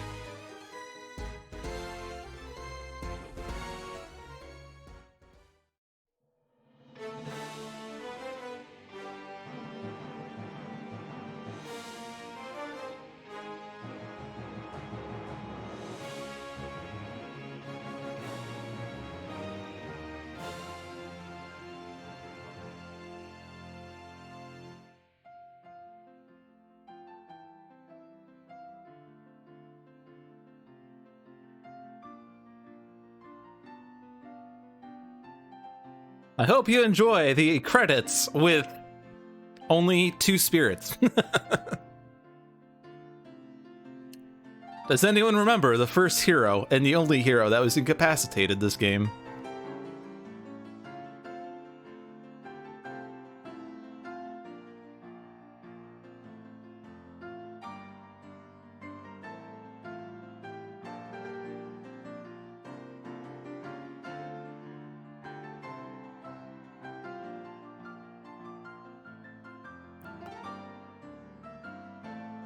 Correct, it was Bunker, who actually contributed to this fight. He was the one that got us the power of the Ennead by destroying enough cards under Omnicannon. Although ultimately he didn't need it, he destroyed enough cards with the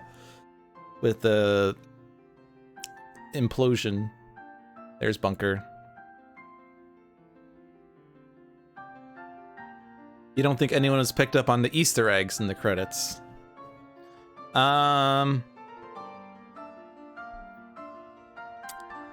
Not actually paid that much attention to it, other than whenever beta testers and backers pop up, because I look out for my names. But like, if we're supposed to look through the credits in order to find all 4 instances of Tim Kosing, I'll be upset. I don't want to go through the Tim Kosing thing again, because for one, I didn't actually take part in the Tim Kosing thing, and for 2, well, seeing it all after the fact, realizing everything I missed. And for 3, the fact that they anticipated that would take weeks for people to get through everything and everyone did it in like a weekend. There's Megalopolis. Bye, Funny Bunny.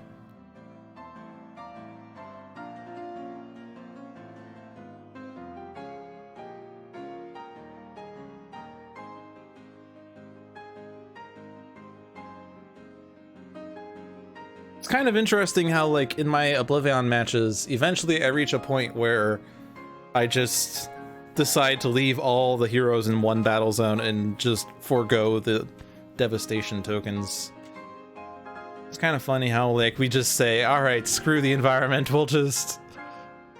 The police climbed up on Oblivion and punched him one time. They did punch him, that was great. All right, is there something here? I don't know. Legal.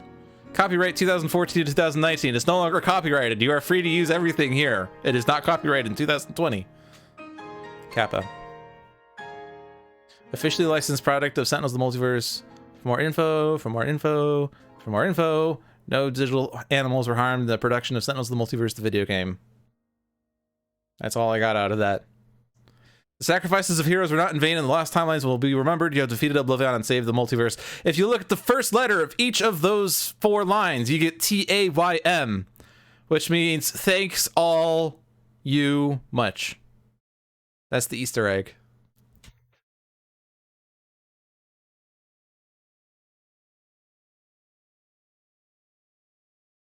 Oh, that's kind of cool. When I flip back here, it does a bit of a... Oh. Maybe it was just Migrant P. I thought I saw that the entire chat just moved to the left. Or maybe it's because that was actually all the unrevealed chat previously. Maybe. I don't know. Alright, so we successfully defeated the game with only 1 hero incap and 1 environment destruction. We destroyed 4 Scions, Void Soul, Sanction, Progeny, and this guy. Actually, I think that's Void Soul. This is Dark Might. I remember Void Soul, but I don't remember who was Void Soul. All right, mission success. All right, so that was a good week of Oblivion. And someone, I think it was Hankroyd, said, Oblivion is too easy. You got to play on advanced. Before turning to the next page, H cards are played from the top of the Aeon Men deck into the 2nd battle zone. Then, at the end of Oblivion's turn, 2 Devastation tokens are added to the Inevitable Destruction card, and the top card of the Aeon Men deck is played here. The first time Oblivion deals damage each turn, 1 Devastation token is added to the Inevitable Destruction card. At the end of Oblivion's turn, the top 3 cards of the Aeon Men deck are played, then the bottom card of the Scion Reserve is put in a battle zone with no Scions. So, I see lots of devastation things. I see that he keeps Scions entering play on this side. Yeah, adding 2 devastation tokens plus the fact that he innately adds 1. Then add 1 devastation token, then add 2 devastation tokens. So he's adding 3 each round on phase 1. So you really want to get past phase 1 as fast as you can. Then he adds devastation tokens here. And then, you know, like, I mean, the interesting thing about phase 3 is that generally, like, if you reach this point, you take out all the Scions, you don't have to worry about Scions, which means you don't have to worry about Aeon Men. But in advanced, he adds Scions, like phase 2, but he also adds Aeon Men regardless, so. And then he also plays cards at the end of his turn, at the end of your turn if you're in the same battle zone as Oblivion, so he has a chance of destroying those Aeon Men. Yeah, that can be brutal. Maybe we'll do that next month, not next week. Next month, maybe we'll go ahead and do that. I have not been tempted to play Advanced Oblivion, but I think I'm starting. Well, I say starting. I have a handle on the game mechanics now, unlike a year ago or whatever when I started doing monthly Oblivion. Because I remember, like, my first 3 or 4 Oblivion matches, I always felt like I could not get a handle of the game. I could not figure out how to win. I know I lost a couple of times. I think I won my very first match and then lost the next one or something like that. And I just felt like it was a brutal match. And now I'm getting a handle of it, and I'm starting to see the patterns and play styles that work well. So maybe we could go ahead and tackle Advanced. Back when you played against Oblivion, you kept trying to force it into a no-loss state where you could force Oblivos to be unable to deal damage, environment can't play, and villain can't play. If you kept running into bugs, and Voss would keep dealing damage anyway. Voss makes the environment deal damage. Oh, maybe that's the issue. Oh yeah, because when an environment card enters play, or environment target enters play.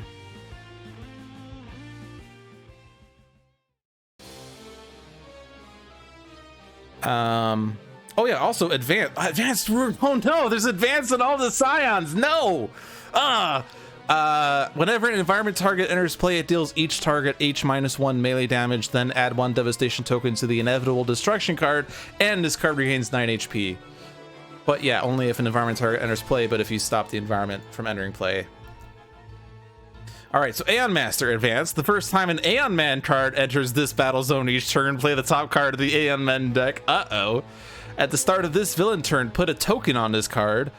Oh boy. Reduce all non-psychic damage dealt to this card by 2. Dark Mind, no! At the end of this villain turn, add 1 devastate. Oh, there's also a flip side. No! No! No! Increase damage dealt by this card and Aeon Men by 2. No! No! Damage dealt by this card is irreducible. It cannot be redirected. It's actually kind of interesting. I don't know if this is public knowledge yet. I think it might have been revealed.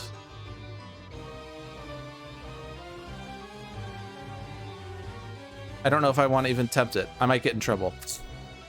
It's not a Sentinels of the Multiverse thing. It is not challenge mode. No, it's not challenge mode. It is not a Sentinels of the Multiverse thing. But I will not discuss further. Flip side, at the end of this villain turn, play the top card of the Scion deck. Whenever a card is destroyed, add 1 devastation token to the inevitable destruction card. Whenever any card is destroyed. Oh no! God damn! Sorry, language. Increase damage dealt by this card by 2. Reduce damage dealt to this card by 1. Ugh. Increase damage dealt to this card by 2. Okay, Heroic Infinitor, that's cool. At the end of this villain turn, move this card to the other battle zone. Whenever a hero deals damage to this card, move that hero to the other battle zone. Whenever a token is added to this card, also add a devastation token to the inevitable destruction. At the end of this villain turn, this card deals each hero target X divided by 2 toxic damage, rounded up. And then at the end of Oblivion's turn, play the top card of the Oblivion deck, then play the top card of the Environment deck. I saw that before.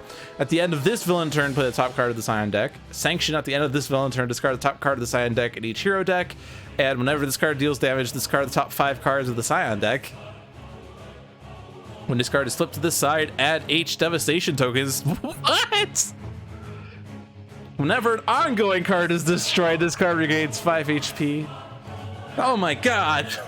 Maybe I'm not going to play advanced. That is just too brutal. Can we have a toggle on selective advanced modes? I mean, serious question though, to be honest. But I think I remember reading in the original Sentinels instructions that you could choose to play advanced on one side. Like if we're playing, say, or I guess Matriarch. If you're playing Matriarch, you could choose to do advanced on the front, but not advanced on the back. I feel like that was a thing at one point. I might be misremembering. Could I just choose to play advanced Oblivion, but not advanced Scions? You don't think so? Okay, I might be making it up. That's a house rule. Fair enough. All right, well, that wraps up Dolphin's Dive for this week. Thank you very much for watching this 3.5-hour awesome stream that we did on Twitch and YouTube and also on Steam. Oh, you can.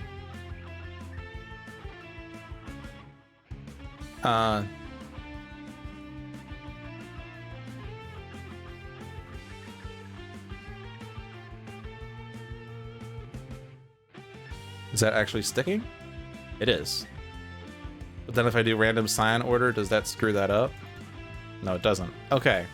So it's not obvious that you can do that. Okay. So we could do standard Scions and advanced Oblivion. We could do standard Oblivion and advanced Scions. Okay. All right. Fair enough. All right, well, thanks for watching, everyone. Hope you enjoyed your stay. Be sure to check out the other channels, and rather other streams on this channel. We have I'm